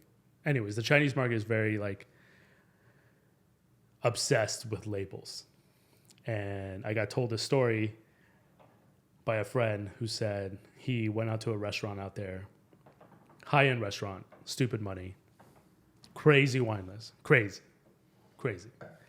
And this table that was like near them was like a table of like 10 or 13, whatever, Chinese people. And they ordered a vertical of Lafite, Oh, I know where this is going. like 10 years of it or something. Something insane, like stupid money. Had to be like at least $2,500 a bottle, I would assume. I don't know what they charge over there in terms of margins. And they had the Somm or whoever it was just line them all up. They all took their photo op. Got to get those Instagram likes. And then after they were done, they poured all of them into a punch bowl, added Sprite and fruit, and then they drank it like sangria. Well, that's not where I thought that was going. And I was just like, Wow. like in my head, I'm just like, what the fuck? Like someone would actually do that. And, he explained it. He's like, Chinese people don't give a fuck. He's like, especially the people who have like stupid money out there, they don't give a fuck. They're like, they want labels. Status. They're like, they think it's gross. So that's why they add Sprite to it and fruit and drink it like sangria. They don't care. We just want a really, really high bill because we know we can spend it. It's crazy. It's like Chinese people are like becoming like the new rappers of the world. But I've heard about them like adding like Coca-Cola in their wines. Yeah. I will say though, Tinto Verano, which is Coca-Cola and red wine, is probably one of the most delicious things. It actually is. I've had it, so it's popular in Spain. Yes. So in Spain, it's the calimocho is what they call it there, and it's the Coca-Cola and Tempranillo mixed, and a lot of the young people drink it, and it's actually pretty damn good. Oh, dude, I mean, it's got to be. This thing's like... It's like an alcoholic cherry cola. Yeah. That's fantastic. It's a hangover in a cup. Well, it's the reason like flavored booze became big and seltzers now are going crazy. No, the thing I was thinking of with that label was I think it was Lafite. They made all those years for China, and then it was like either 2008 or 2000. They had a special number, I think, with 8, and they made a special label for it, and like they charged an extra $1,000 a bottle for it because they could, because it was the only one with like an 8 on it. But it, also, I've been told that like a third of wine in China is forged. Yeah. I saw something where they actually smashed the bottles so that nobody can forge that bottle. Otherwise, there's probably somebody sitting there like, yeah, let me take this from you and backdoors it for a couple $100. Empty bottles of Lafite sell for a couple $100 over there because the people just fill it up with something else and sell it for $1,000, $2,000, $3,000. That's crazy. Look at the counterfeit market in China. It's insane. I don't believe it. I mean, they've been counterfeiting everything from sunglasses to shoes to pottery, everything. That's just iPhones. Yeah. I've seen a fake Phantom before on like a picture. I say literally a fake Rolls Royce because they basically counted the whole thing. They called it like the Big Red or something. I just saw an article that like they shut down like a fake Lamborghini factory. That's so fantastic. I love it. At least they're putting in one hell of an effort. Dude, this let's move to this Barolo, man. This I can smell it from here, and it's just like waiting for this just to keep opening. It's really soft, and it is still really tight. A lot of the fruit is like a closed fist in the middle of it, but it's got good balance. Now, one thing about when you looked at this bottle, the first thing you said, you're like, Ravera. Ravera. This is a commune in southern Barolo that is known for producing very approachable Barolos. When you look at the map of all the different communes of Barolo, to me, I always say the ones from the north and the ones a little bit more to the east tend to be more aggressive in their youth, but they're a little more age-worthy. The ones to the south you could drink them right away. But I think that you should just drink them young. I think something about those southern soils are a little different. And every one I've ever had out of Ravera tends to have sweeter tannins. The tannins aren't aggressive. You don't get that real tobacco-y or that really hard tannin in it. I think it's also producer. Producer is very important in Barolo for me. Like you have the quote unquote new school, old school, chestnut, French, hogshead barrels versus not using hogshead, They're backing the oak off all across Barolo right now. They're really, a lot of the producers are backing the oak down finally. Yeah. So, yeah, I think producers are very important in Barolo. One of the things I have heard is that Barolo was better when they just blended everything. Like I've heard that from Jacques. So like not single vineyards? Yeah, because Really? single vineyards is an American thing. Really? I thought it was a French thing. No, it was The whole Burgundy thing. No, in terms of like marketing. Oh, and marketing. Okay. Yeah, Burgundy is just because the monks were so methodical. Yeah. That they were like, okay, there's a reason why this vineyard does something different than this vineyard. But in terms of marketing, single vineyard is a very much an American thing. I had never. So knew like that. back in the day, Barolo was just blended. There was no such thing as Barolo Ravera. It was just There's no It was all Barolo. it was all Trecclio. just Barolo, and they just blended it all together. And from what I've heard of some people Jacques, who's ancient, Well, he is 1,000 years old.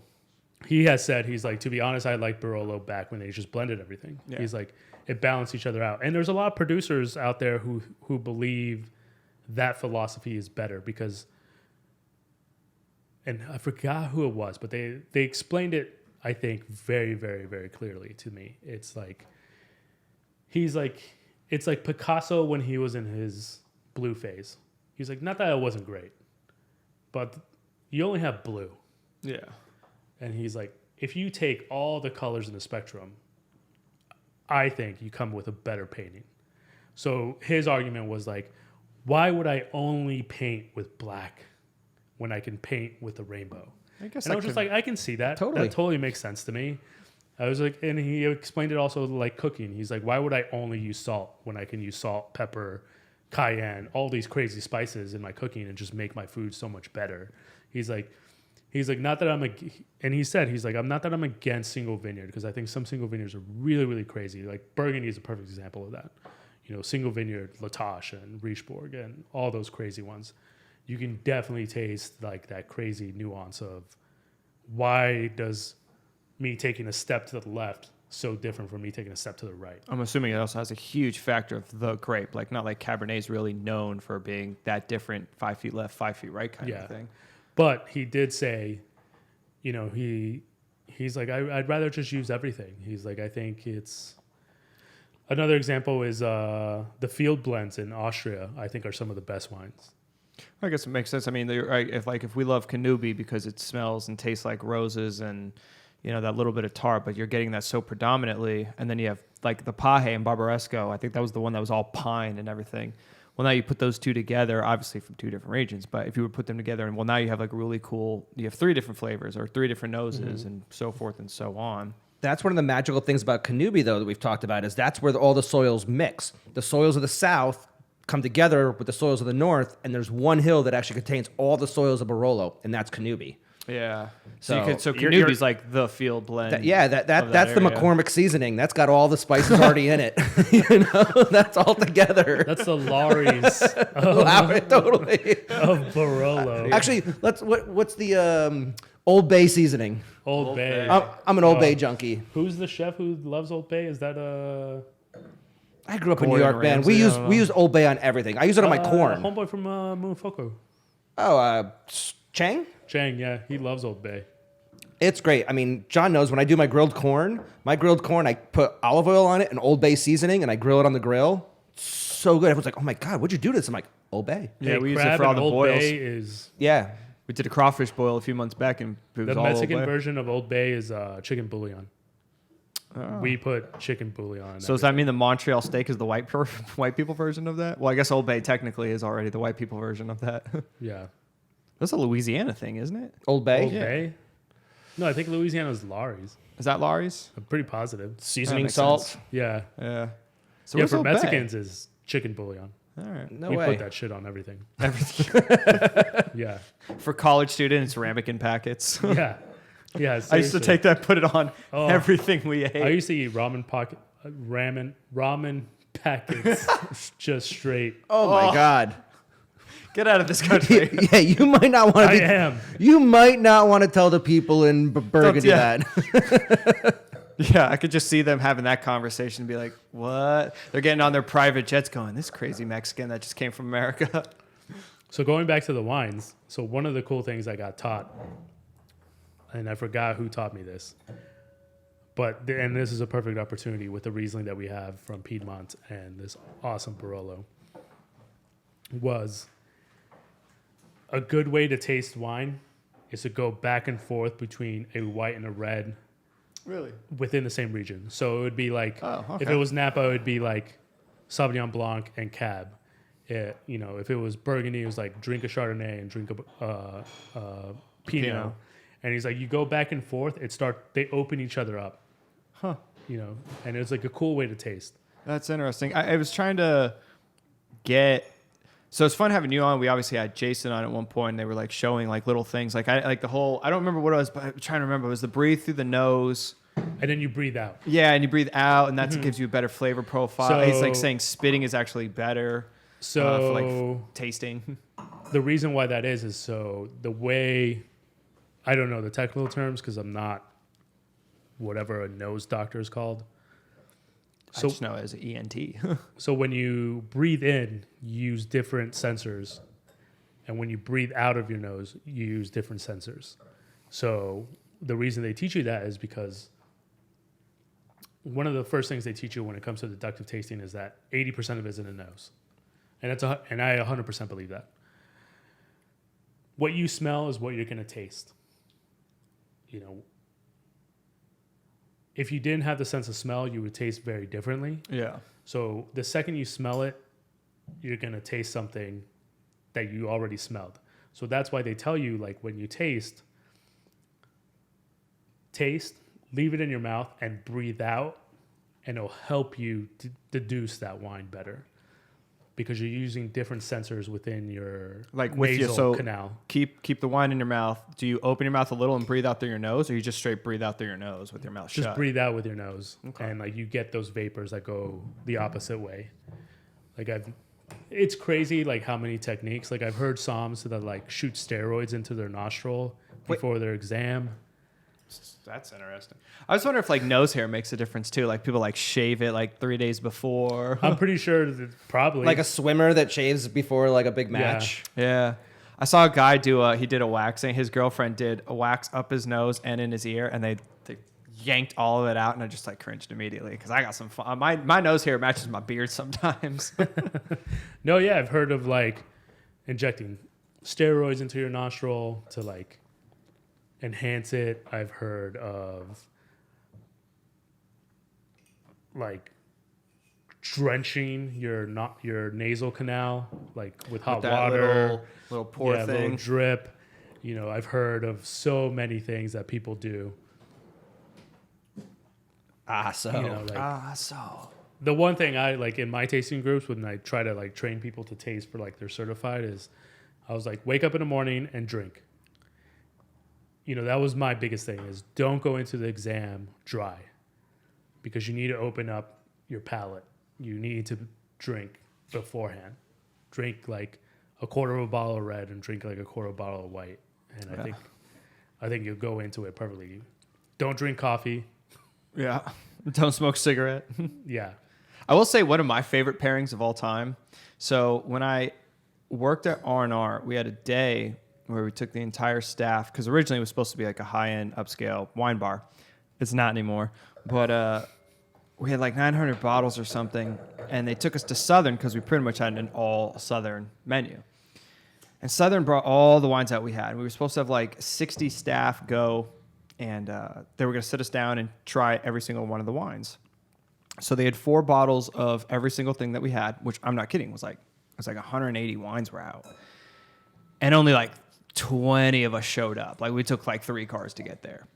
And so we get there and we taste through all the stuff. And then the guy who ran the thing at the end came up to me and goes, "Hey, by the way, all this wine was paid for." And I was like, "Yeah, I know."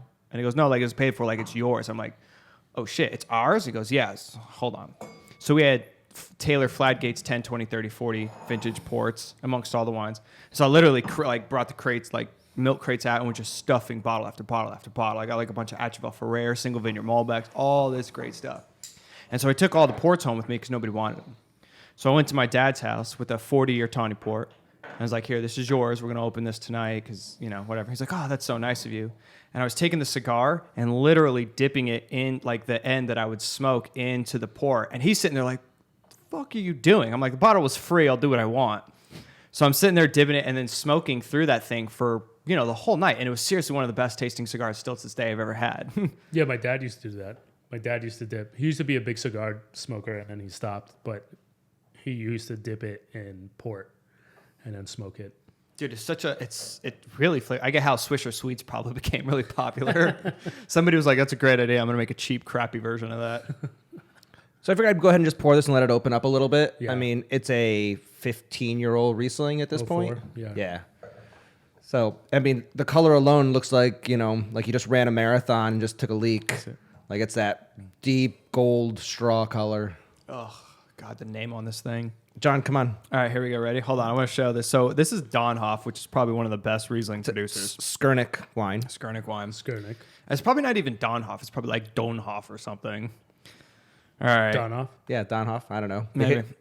Niederhauser Hermann Schurchel Riesling Auschleis. Auschleis. Is it Auschleis? Auschleis? Auschleise. Yeah. God, that is a whole ugly sentence right there. So I'm going to butcher too, but the Hermann Cholet vineyards is what I've always called it. Hermann Cholet. Okay, thanks. But trust me, there's little umlauts and the little dots and all sorts of stuff on that one. Umlauts.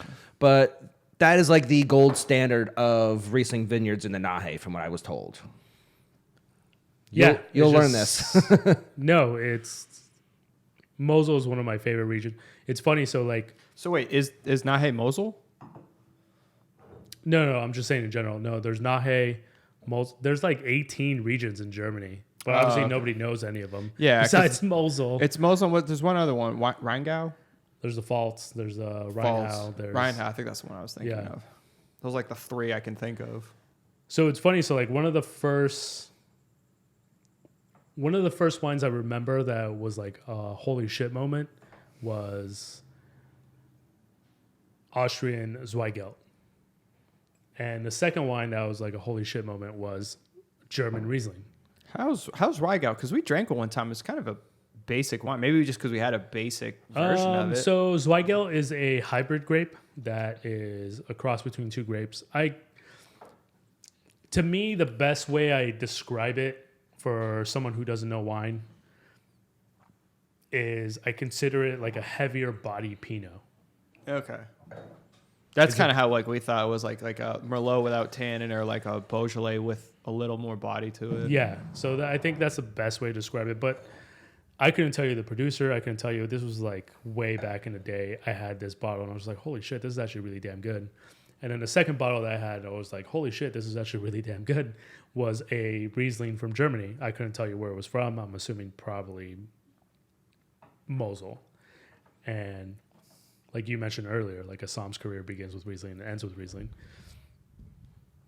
And Riesling, I think, is an amazing grape. I think I would drink it probably Often all the time. There's so many different expressions of it too. I think that's probably the hurdle that Riesling has in the global market with the average consumer, because you don't always know what you're going to get unless you're a wine professional.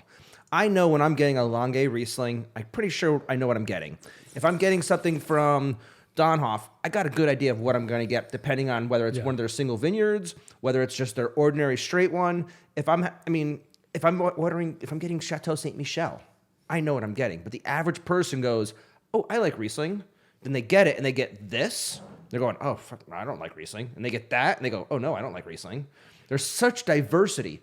Cabernet is pretty much Cabernet. I mean, granted, there's going to be different bodies of Cabernet, but someone who's a Cabernet lover can be confident in ordering a Cabernet off a list that they're going to get something that they are going to enjoy. If it's current vintage California Cabernet, it's going to be either Sledgehammer or Sledgehammer. Yeah. Yeah, pretty much. Same thing with Zinfandel. If it's coming out of California, it's, that's big in 16+% alcohol. Yeah. Nothing better. I don't know than how a Zin people kicking your drink like teeth. multiple bottles of that shit. Those are the I same. would die. I'll give you a clue. First off, they mostly wear Tommy Bahama t-shirts. Second of all, they drank a lot of Johnny Walker before then. Then they drank all that Zinfandel. Third of all, you just described your father. Yeah, that's basically how it goes. I've seen his friends and how they drink. You have to have your chest hair out, gold chain on, I legitimately and get the was thinking biggest. of your dad. Yeah, everything. Tell me. So your dad, last time you came into Atlas? Yeah. Like, Yeah, pretty much. Our refrigerator has nothing but Brunello Cab and all the Zins that make a cocktail look weak sometimes. It's funny, like one of my favorite things to do at Atlas is we would get those guys. Like, I only drink red. I'm like, oh, okay. Yeah. And I remember one time we had, he's not like a super regular, but he comes in a couple times a year. Good guy. I don't know what he does, but he does something that makes him stupid money. And he usually just comes in and lets us choose whatever the fuck we want them to drink. So I'll at least give him that. He's super open, friendly. I like him. He's cool. He lets me do my job. And Todd, we can just pick whatever the fuck we want for him. And I remember one day we picked out this white one, and I think it was the Grimaldi Langhe Sauvignon.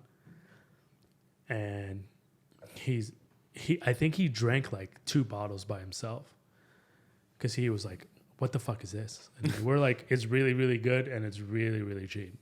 And he's like, He's like, "I don't drink white wine." He's like, "But let me pound that all day, every day." We all about Joe. Joe will never drink a white. And ironically, he had a Viognier recently, and he went, "Oh, well, that's not bad." Yeah. No, it's just, to me, it's just...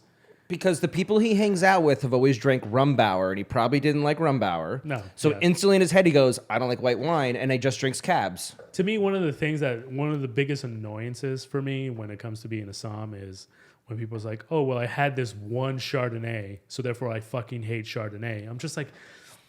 Do you understand the spectrum of any grape in the wine community? It's endless. It's I had fucking Jose endless. Cuervo, therefore tequila sucks. Like, Yeah, no. it's endless. But even tequila is a smaller spectrum compared to wine. But you described Napa a cab, sledgehammer. There's no difference. Like there But are there's nuances. awesome Napa cab. that I will We love drink. Turnbull. Like Turnbull, I think is doing a great Turnbull's job. awesome. Freaking Seven Hills out of Washington is Seven like, Hills is good. for $20. It's like really entry Goldschmidt. Fucking, I can rattle off endless amounts like Tor. Like, I Tor think is real his stuff good. is amazing. Like, don't get me wrong, it's big, but his is like balanced.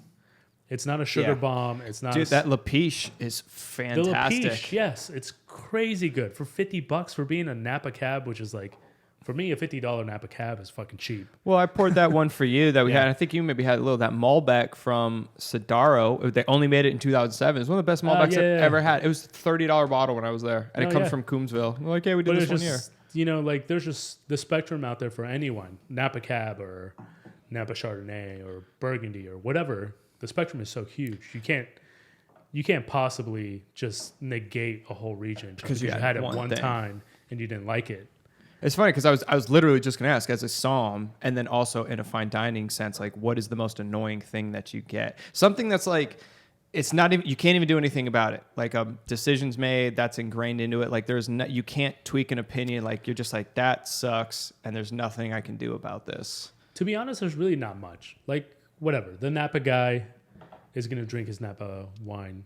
It is what it is. Like I'm judgy, but I'm not judgy. Like at the end of the day, you're drinking wine. I don't give a fuck. Like it's your bottle. If it's corked, if it's oxidized, if it's cooked, if it's current vintage Napa Cab, I don't give a fuck. Like at the end of the day, it's your wine. You want to drink it, I'll serve it to you. I got one. Like, what is etiquette for if I buy a bottle, like leaving you a taste? Like, because I see some people. I've had this question with my dad when we first were doing like dining at Atlas. And he's like, are we supposed to leave him some of the bottle at the end? Like, is he allowed to try? Like, what? No they one's literally obligated. have questioned. Like, no one's obligated. It's appreciated. I know there are certain restaurants I've been to where they're weird about it because it's a very like, not a corporate kind of situation, but it's not technically legal-ish. No, it's not even about legality. It's just the company doesn't like that upon idea. It. But to me, it's just, you have to taste. Like I personally prefer French style wine service, which doesn't exist out in the US. So what is French style wine service? So typical American wine service is you order this bottle, I bring it to you, I pour you a taste, and this is where people don't know is I'm not pouring you a taste for you to tell me whether you like it or not. I'm pouring you a taste for you to check whether the wine is sound or not. The problem is, A, people don't know that. B, people don't know how to tell whether a bottle is corked or oxidized or off. Because in Europe, most patrons are educated in terms of wine. So there's no need for that. French style wine service is I come and I bring this bottle and you tell me that's the bottle you want. And then I go away, I open it, I taste it for you to make sure it's sound. Okay. And then I come back and I pour you. That's interesting how that switched. That's why 11 Madison Park and Gramercy is. Mm-hmm. When I ordered a bottle of Gramercy, they came out, they showed me the bottle, and the guy went in back, and I saw him. I was watching him back, and he opened it, took a sip out of, not the bottle, but he poured a little bit, took a little sip, spit it out, came back and poured it for us. And that's one of the only times I've ever seen that in the United States. Is that or is that European? I know you said French style, but it's like that's in the U.S. It's called French style service, but I'm assuming it's European style service. That's crazy. I've never seen that. Not in Italy. They just drop the bottle. They're just like, drink. Yeah. I dare you to complain about this. They don't care. I'll bring grandma and I will hit you with this wooden spoon. But it's just, to me, it's just, I would consider myself an expert in like some wine, and I can tell you whether the bottle's fucked up or not. Yeah. So most people that come into any restaurant, regardless of it being Atlas or somewhere else, don't know how to tell a corked wine to save their life. So just let me provide you with the service that I was trained to do, and it is what it is. But a lot of people don't know that. Like a lot of people think it's weird. A lot of servers don't know that. They look at you funny when you don't taste it. You know, in Phoenix, it doesn't exist. It just doesn't. Like, I was at a real high-end winery in Napa, and I took the general manager of the Carneros Resort and Spa, like a friend of mine there, and our buddy, and we sat down, and they poured us their Chardonnay. And I'm not going to blast the winery, but it was here. This was all that was left. And he poured it like it was here. And by the time he got done pouring, it was down to here. And dude, I smelled it, and it wasn't lightly corked. It was corked. And that same girl had walked that bottle outside and poured it for the people outside and the people next to us, and they were all drinking it, and they're like, cool. And even my buddy, he's learning wine, I sat there and I smelled it, and I was like, have you tried this wine yet? Like, this is definitely corked. And my buddy was sitting next to me, got weird because he had no idea what he was talking about, and he thought I was insulting the guy. So I was like, no, this seems normal. I'm like, bro, I'm telling you. So then, like, the guy came over, smelled it, and he goes, dude, this is the first time I smelled this all day, and that is ridiculously corked. I can't believe, and it was all like that whole thing got poured out all day. I'm guilty. I've worked at some very high volume restaurants here in Phoenix that were wine bars too, and you're in the well. You have a line of tickets. You're just popping corks and pouring carafes. You're just popping and going. Yeah. I'm guilty of that. Yeah, I'm not smelling. Sometimes I stick my nose over the bottle, but I kind of got used to it. But I've had it happen here before where servers have presented me wine and it goes in my glass, and that's good, go ahead. And they look at me and like, are you going to try it? I'm like, no, it's fine. I just smelled it. Doesn't smell like a... I've been in situations where like I was at this restaurant and ordered a bottle of wine for the table, and I came out and I smelled it. It smelled fairly fine. And then I tasted it, and I told my server, I was just like, oh yeah, that's fine. Because I didn't pick up anything on the smell. And then I tasted it and I was just like, okay, this is fucked. Like, it's definitely oxidized. So then I told, like, once he came back, I was just like, hey, just to let you know, like, can I get another one? Like, this is fucked up. And they're like, blah, blah, blah. But then the manager came out and it was like, oh, are you sure? I was like, I'm pretty positive. And me personally, I don't like telling people I'm a somm or fucking I'm in an industry. I don't like doing that. Like, I just don't. It's one of my things. I hate saying that. And he's like, oh, are you sure? I was like, tell you what, man. I was like, bring another bottle out and we'll taste it together. And I will guarantee you that this bottle's fucked up. So he's like, okay. I was like, and if it's not, then I'll pay for both. I'll pay for both of them. I don't give a fuck. Like, whatever. I'll pay for both of them. Like, if you really think like I'm just being an asshole, then by all means. Yeah. So then he brought it out and we both drank, and I was like, hey, taste this one and then taste this one. He's like, yeah, they're very different. I'm like, yeah, no shit. Like, you know, it's just the lack of education, the lack of caring, name a thing. I've been in so many situations where, like, it's funny. I was in a situation at a restaurant with this bottle, and I went out to dinner and I saw that they had this on their list, and I was just like, oh, hey, let me get that. And he comes back with something that's completely different. So they have another bottle that's a blend, and it's called the Dragon, and there's a giant dragon on it. And it's also really good. Is it from GD Vajra? Yeah, GD Vajra. Oh, okay. Is it a Chard or a Sauvignon or... No, it's like Riesling and like so. I think it's like 3 or 4 grapes or something. Yeah, it's like the field blend, but it's tasty stuff. It's not that it's bad. It's just that's not what I wanted. And the guy comes out and he's like, "Oh, is this it?" I was like, "No." I was like, "That's not it." I was just like, "On your list, it says you have this." I was like, "It's fine if you don't. I'll take that." But I was like, "Can you just double check for me?" And he's like, "I'm pretty positive it's this." I was like, "I'm pretty positive it's not." I was like, "Can you just check for me? Like, I'm not trying to be a dick. Just check for me. Like, that's all I'm asking for you to check." I was like, "I'll take that. If that's what you have and you guys misprinted on here, I'll take it. That's fine." I was like, "But just let me see if you guys have this, because I would prefer that over the Dragon." So he goes back there and he finds it, and he comes back and he's like, "Yeah, you're right. We do have this." I'm like, "Okay, cool." And I would have left it at that, but then he's like, "Oh, it's like the labels kind of look the same." I'm like, "Yeah, totally. One has a giant fucking dragon on it, and the other one doesn't. Yeah, they totally look the same." Like, he's used to dealing with the Joe Schmoes maybe in this town or wherever. No, and I get it. No, yeah, it's like a huge paradigm thing here. Like, I love Phoenix, and I hope it gets better. And it's the wine business in the United States. We're a beer and whiskey country. Yeah, you know, that's our country is founded on beers and whiskeys, like not wine. It is what it is. Wine came along much later in the development of America. Yeah. Yeah, they weren't making a whole lot of moonshine with wine back in the day. Well, the settlers were making beer. We were talking about this on the beer episode. You know, in 1865, there were 4,000 breweries in the United States. Yeah, and then Prohibition happened. 0. And then in 1980, there was less than 200 still. From Prohibition to 1990, there were less than 200. 4,000 of them, though, in the 1800s. And that's like, what, 20 states? Yeah, this country was founded on beer and moonshine. Yeah. And so it's even like European wine didn't become popular until after World War II. Really? Because it was all the GIs who went out there, drank French champagne, Burgundy, Bordeaux, Italian, German, Spanish, and then came back and they're like, can we get that? And That makes sense too, especially once you start crossing across France and you're drinking all the stuff. Normandy and sitting in a house waiting for the next bottle. Going, that's what's the that? reason- That's all I get to drink. there's Is a that lot- bottle? That's the reason Kermit Lynch exists.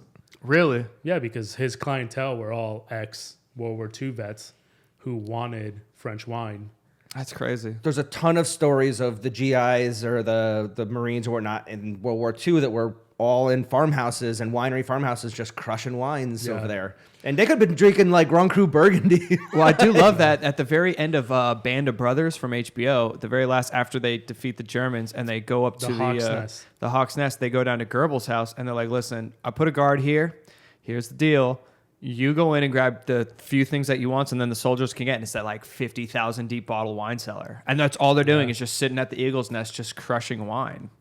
One of my favorite books, I can't remember the name of the book. It's called like War and Wine. Is it War and Wine? Wine and War? It's your favorite book. I don't know. Yeah, Not mine. I don't know. I gotta like advise the Oracle, which is Google. But it's like Wine and War and Wine, whatever it's called. So it talks about like World War II and the French. So it essentially chronicles really well-known winemakers from like Burgundy, Champagne, Bordeaux, and Loire, and like their whole experience, and like the champagne producers like walling up the cellars to like save to hide it from everything. Same with like Bordeaux and Burgundy, even though Bordeaux doesn't have wine cellars. That's one of the things I didn't know. So San Leonardo is one of the most iconic French or Italian wineries, and it's owned by a French marquis. And so the Marchese, his farmhouse is where they signed the armistice that ended World War I, was signed in his farmhouse. Nice. No joke. During World War I, the Allies used his farmhouse as a staging for different spots and throughout Europe. World War II, the Nazis had actually taken over his farmhouse. And when that happened, his cellar master hopped on his bike, biked to the town center, and had the plans changed for the basement. And they walled up all the family wine and jewels and valuables behind a fake wall, changed the plans so this way nobody knew it was a fake wall and there was a cellar there. And after the war ended, they were actually able to go back, knock the wall down. They had all the jewels and everything and all the family valuables. Funny story, and actually I got pictures. I actually just pulled my old hard drive out of the computer. When he was walking his vineyards about 5 or 6 years after the war had ended, he found an Allied motorcycle that was airdropped in on a parachute that they didn't find. It was in his vineyard, and he still has it to this day. That's awesome. Never been rode except for him riding around his like farmhouse, and he still has it. And he actually hopped on it, was showing us like amazing, like the history. But the only reason why his winery is still in existence today is because they hid all the family valuables. Yeah, someone at TexSomm told me this year that I forgot who it was in Champagne, but they found this like whole wing of a cellar because they had to do some foundation work. And when the construction workers and the whole team came in, they were like, hey, something doesn't match up here. Like, you don't have this whole space, but according to these plans, there should be like this whole other section. So then they found a wall that they ended up tearing down, and they found like some crazy stuff. That's awesome. We think about it, yeah. If that person who walled it up had died in the war, nobody would know. Or if nobody would know. Yeah, that's crazy. But yeah, it's like this book talks about that and like what like all the Bordeaux families did to try to save the wine and like essentially counterfeiting their own wine. Like they would take like bottles that were empty and just fill it with garbage and send that. Because it was also like crazy. It was like the Third Reich and like Hitler would demand like 3,000 bottles of champagne like every single day shipped from Champagne to Germany. Like some asinine amount of wine. That's crazy. Not because they drank it all, but just because they wanted to take it all. Like they would ask for like crazy, crazy amounts of wine. Messing with the French. Oh yeah. Yeah, I really did not like them. Yeah. So, did you try this yet? Not yet. It's sweet. Because it's an Australian. And actually, When I took my Somm classes, there was one word or some of the German stuff I had a lot of issues with the pronunciations of it. And this one that starts with an E, Erzenburgerlung, whatever it is, it's the name of the single vineyards in Germany. It starts with an E, ends with a G, and has a whole bunch of letters in the middle. And it's actually, I've never actually seen it printed on a label, and it's actually printed on this label. Yeah. Weird. I mean, it's a Yeah. that word. I'll never forget that word just because I had flashcards, and I couldn't actually write it across my full flashcard. I was gonna say, let me see it too. Oh. That works. Yeah. Which one was it? Starts with an E. Erzengerberflul again? Yes. Now with the VDP, it's changed. It's the GG.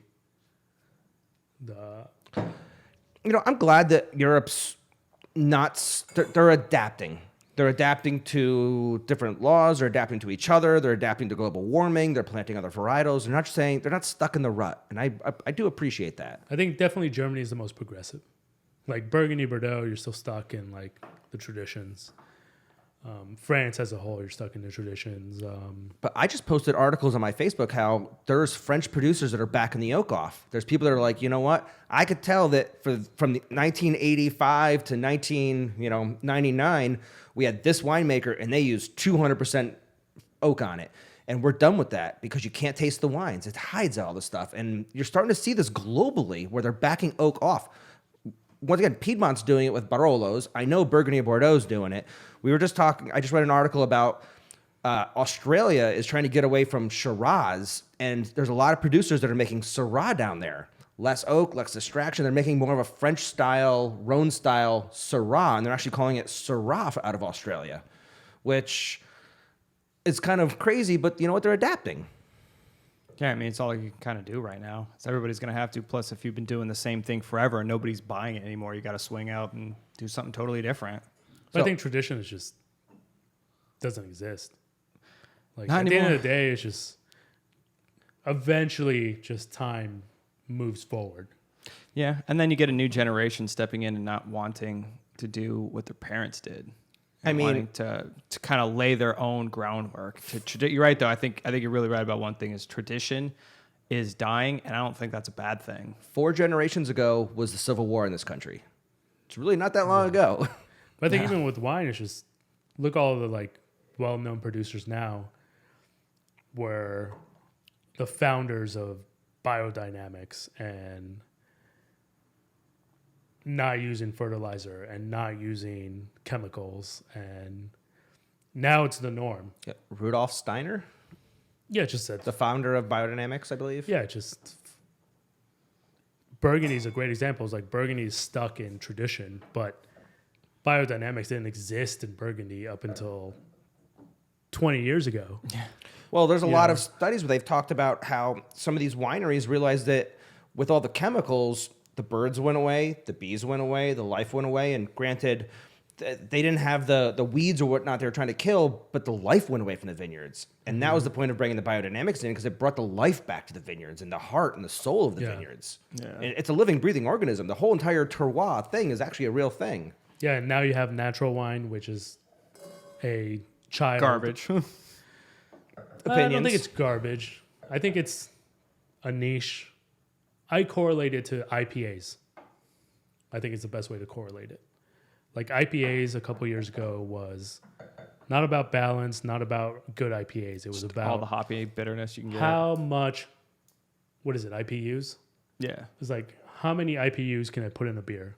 And it was like, I remember when like the first 80 IPA came out, and then it was like, well, fuck 80, I'm gonna do 90. Got Well, up fuck to 90, 120. I'm gonna do 100. I'm gonna do 110. I'm gonna do 120, and it just became this like very. And that was back when I hated IPAs. I was like, I couldn't stand IPAs because they were so bitter. There was no balance. There was no acid. There was no citrus. There was no anything. It was just they were just this big, high alcohol, bitter bullshit. Yeah.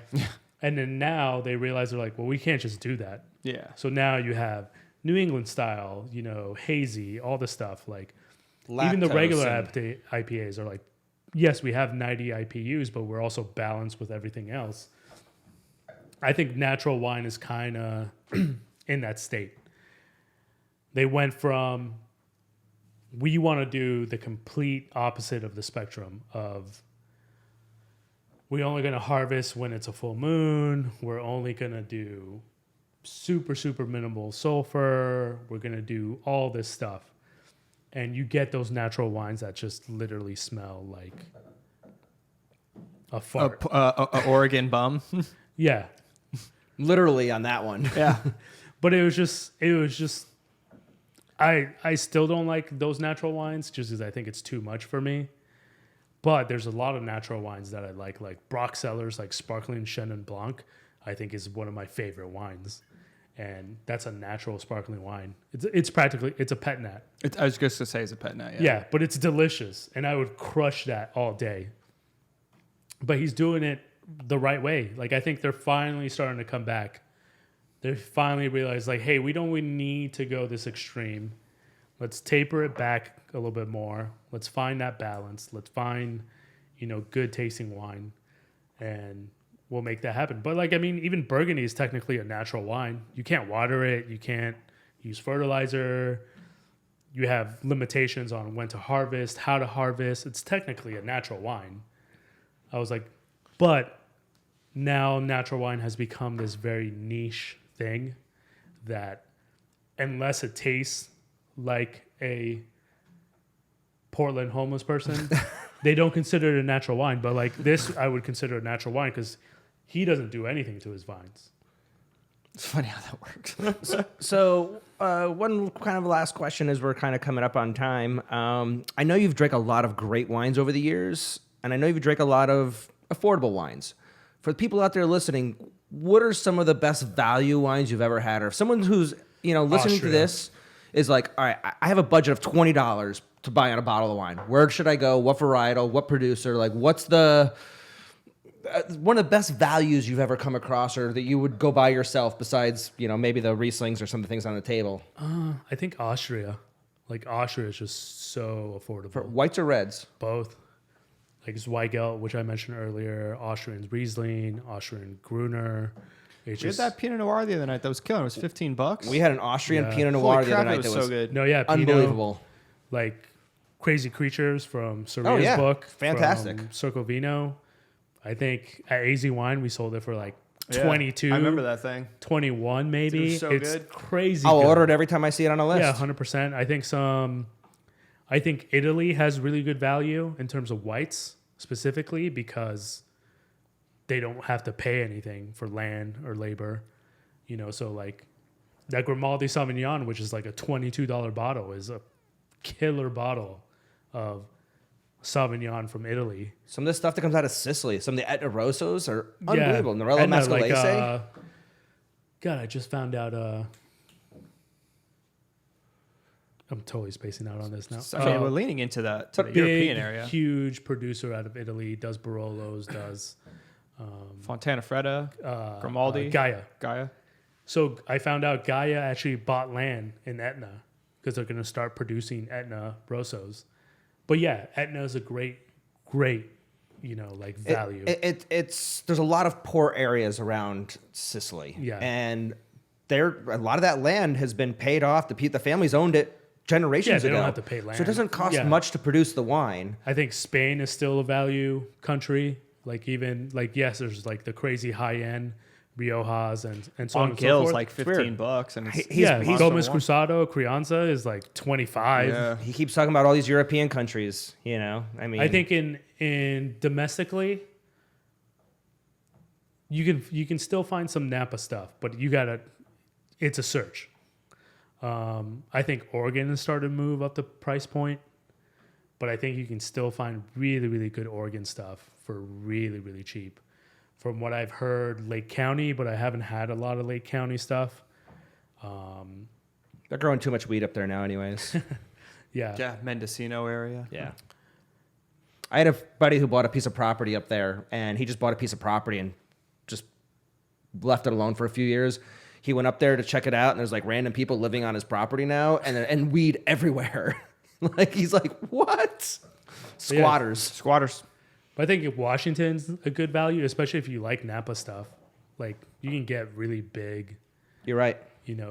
Washington wine for a quarter of the price of Is there any like specific producers that you know of that you would be like, hey, this is the one? Washington, Seven Hills, cheap Washington wine, but it's tasty. Goldschmidt out of California is really good for the price. The Malat out of Austria, their sparkling rosé is killer. I think you can get it for like 25. Like I said, the Crazy Creatures is nothing. Gruner is delicious. I think you can still find some value in France, but it just takes time. You have to know somebody. I think you have to go to different regions. Like Loire, I think, is a good area for value wine, especially whites. A lot of Côte d'Arones. Yeah, Côte d'Arones, especially entry-level stuff, is really good. Languedoc. There's still some Beaujolais out there that are really affordable for what the price is, especially like the Beaujolais Nouveaux or like the Valache level Beaujolais are really affordable with like really good producers. The positive of this conversation right now is there's still a lot of good stuff out there. That's inexpensive. You just go out and have fun and find it. Like just because we open Barolo and certain Burgundies or certain things on the table, there's so many great values out there. You just gotta have some fun But I think you also have to find your like local somm. Yes. And ask questions. Shop at a local shop. Don't go to like a big package store. No. I was just talking to somebody today, and he goes, I go to this one shop because they know my palate. And he's like, I have a unique palate. And every time I go in there, like, you need to try this, you need to try this. He goes, they nail it every single time. That wouldn't happen going to a giant package store or a grocery store. Like, you go to a grocery store, you're just buying whatever's got the drop tag for the cheap price. Yep. Like, one of my favorite regions right now in France is Jura. You can get That's what you brought. Great Jura. Yeah. So our 21 and over party, Joanna brought like a 25-year-old Jura. Yeah. That was smoking. Yeah. It's crazy good. And Jura accounts for 2% of exports, which is nothing. And it's a great region with great pedigree. And there's some like expensive stuff. Obviously it's expensive because you're exporting Jura, but you can find some cool stuff down there. So what is Jura? So, because I don't think most people listening are going to really know what it is. No, so it's I don't think I know what it's it on is. the eastern side of France. It's essentially for like the basic geography. It's east of Burgundy. Is it a blend of grapes, or is that the grapes, or? So it's known for Chardonnay, Poussard, Pinot Noir, Trousseau. So Poussard, Trousseau, Pinot Noir are all reds, and then you have Chardonnay, which is white. The one producer that you can find in Phoenix, and that's well known, is Domaine Pelican. So he does 100% Troussard. He's 100% Poussard, or 100% Trousseau, 100% Poussard, and he has a blend which is Pinot Troussard, Pinot Trousseau Poussard. Sorry, and then he does Chardonnay, and then he also does Sauvignon. So you can do Sauvignon and Jura. It's very comparable to Burgundy. There's a lot of Burgundy producers who are buying land in Jura and starting to do projects in Jura. There was also a huge movement about 20 years ago from local Jura producers who wanted to get away from producing just bulk wine and studied in Bordeaux, studied in Burgundy, studied in Champagne. Got their MBA in Burgundy. Exactly. They went to these other regions and learned how to make the wine, and then came back and did biodynamic, organic farming, so on and so forth. So now they're producing very high quality wine from an off region in France. What they're known for is Vin de Jaune, which is an oxidized dessert wine, essentially, for the layman. So I think the best way for people to actually try all this stuff, throw a party. Pick a region, pick a town, pick a price point, pick something like that, and tell everyone to bring a bottle. Yeah. Do that. Go to your local wine shop. Go to your local restaurant and find a somm and ask them. Because it is scary for somebody who's never bought one of these wines that's having dinner on a Thursday night to just go and take a risk. That's why people play it safe. We will take risks. So we like that feeling of when you nail it. But have 4 friends over, do a little cooking, tell everybody bring a Jura or bring something from a cool region in France or bring an esoteric white. And by esoteric, just something other than Chardonnay. Yeah. You know? But even like Sardinia is a good value area. Yeah. Corsica is a good value area. There's always value in every single area is what it's coming down to. Just we tend to, being in the industry, focus on those really high-end ones for the most part. So yeah, I mean, it's And honestly like gamble. Like honestly, if people love to gamble, take a shot on some booze. They're gonna feel the same way in the end. But even if you don't like what you're drinking, Yeah, you have to take a gamble on something. yeah, You really do. But you can find some really cool stuff from a lot of regions. You can find a lot of regions that are unknown, like Jura. And you can also find values within regions of known regions. So you can still find value in Burgundy. You can still find value in Napa Cab. You can still find value in these well-known regions. But you need somebody that guides you through it because, you know, the random person doesn't taste wine on a regular. Yeah. Like Not like us. in season, I taste, A couple thousand a year. 50 different wines every single week, yeah. And that's being modest. Well, you go to ProWein, you're going to try a couple hundred in a day. Yeah. I mean, but you're going to bang out 800 over a period of 4 days, just like that. I mean, When we go to New York for 2 days, we taste probably around 400 wines. So the Ente here, about how much would this be? It's higher up. Like retail price, just a guesstimate, like 60, 70, 80, 100, No, 50? it's probably around 40 to 50. Okay. The Barolo is probably about 50 that I have. Yeah, this is around, the Riesling's around It's 40. a $40 Riesling. Yeah. And you're not going to find an 04 Donhoff, so And if you do, Buy just get it. yeah. I'll put it. It's the only wine my girlfriend drank, and then kept drinking and had nothing to say. She And got out that's of bed to drink it. Yeah, she actually got it, which by the way is a miracle in and of itself. Sometimes Yeah. once she's in, like that's it. She's settled in for the night. No, these These are wines, fantastic. Honestly, it's been fun chatting about this, especially for a lot of things. Like I learned a lot of new stuff today, and always trying new wines with people is always super fun. No, yeah, it was cool hanging out. it's fun because so many somms just gravitate towards these fun whites. It's awesome. Like people, it's sometimes difficult to get people to drink white wine, because red is such a prestige and people want to be like, I just drink reds. But man, people like us, it seems like we get geekier about some whites than we do reds. I would pick whites over reds. Easily, hands down. No Yeah. hesitation. I told you, when you showed up at the house, you're like, what do you have for whites? I'm like, I drank them all. I don't have any left because it's hard for me to keep them because we just drink them. Yeah, I think they're better food-wise. I think they're better... Not better is the wrong word. I think they just work well. They're very universally Yeah. friendly in a lot of ways. Yeah. You can actually have them as a cocktail. You can have them with food. They're often refreshing. You don't have to worry Especially about in the aging Arizona. aspect. Yeah, Arizona, 120 degrees. I'd rather have a white. Still, it's 115 today. Yeah, it's been brutal. I just got off the plane from Seattle, and it was 75 and perfect. Landed, and just that heat just right in the face. You're like, yep, cool. I'm back home. John, any final thoughts? You want to wrap this up? No, man, this has been great. Thank you so much for coming on, Oscar, man. I know we don't... It's going to suck, man. We're not going to see you for a long time after I have this. to come see you on the other side of the pond. Yeah, bring your equipment. I mean, it's a real possibility. You're there for 2 years. That's what she said. Yeah, at least. On that note, Cheers, dude, fucker. thank you so much for coming on the show and sharing some boys. wine and Yeah, spilling the for truth sure. with us. Really Thanks, appreciate everybody. it. Thanks for watching. Thanks for Thank you. listening. Love you guys.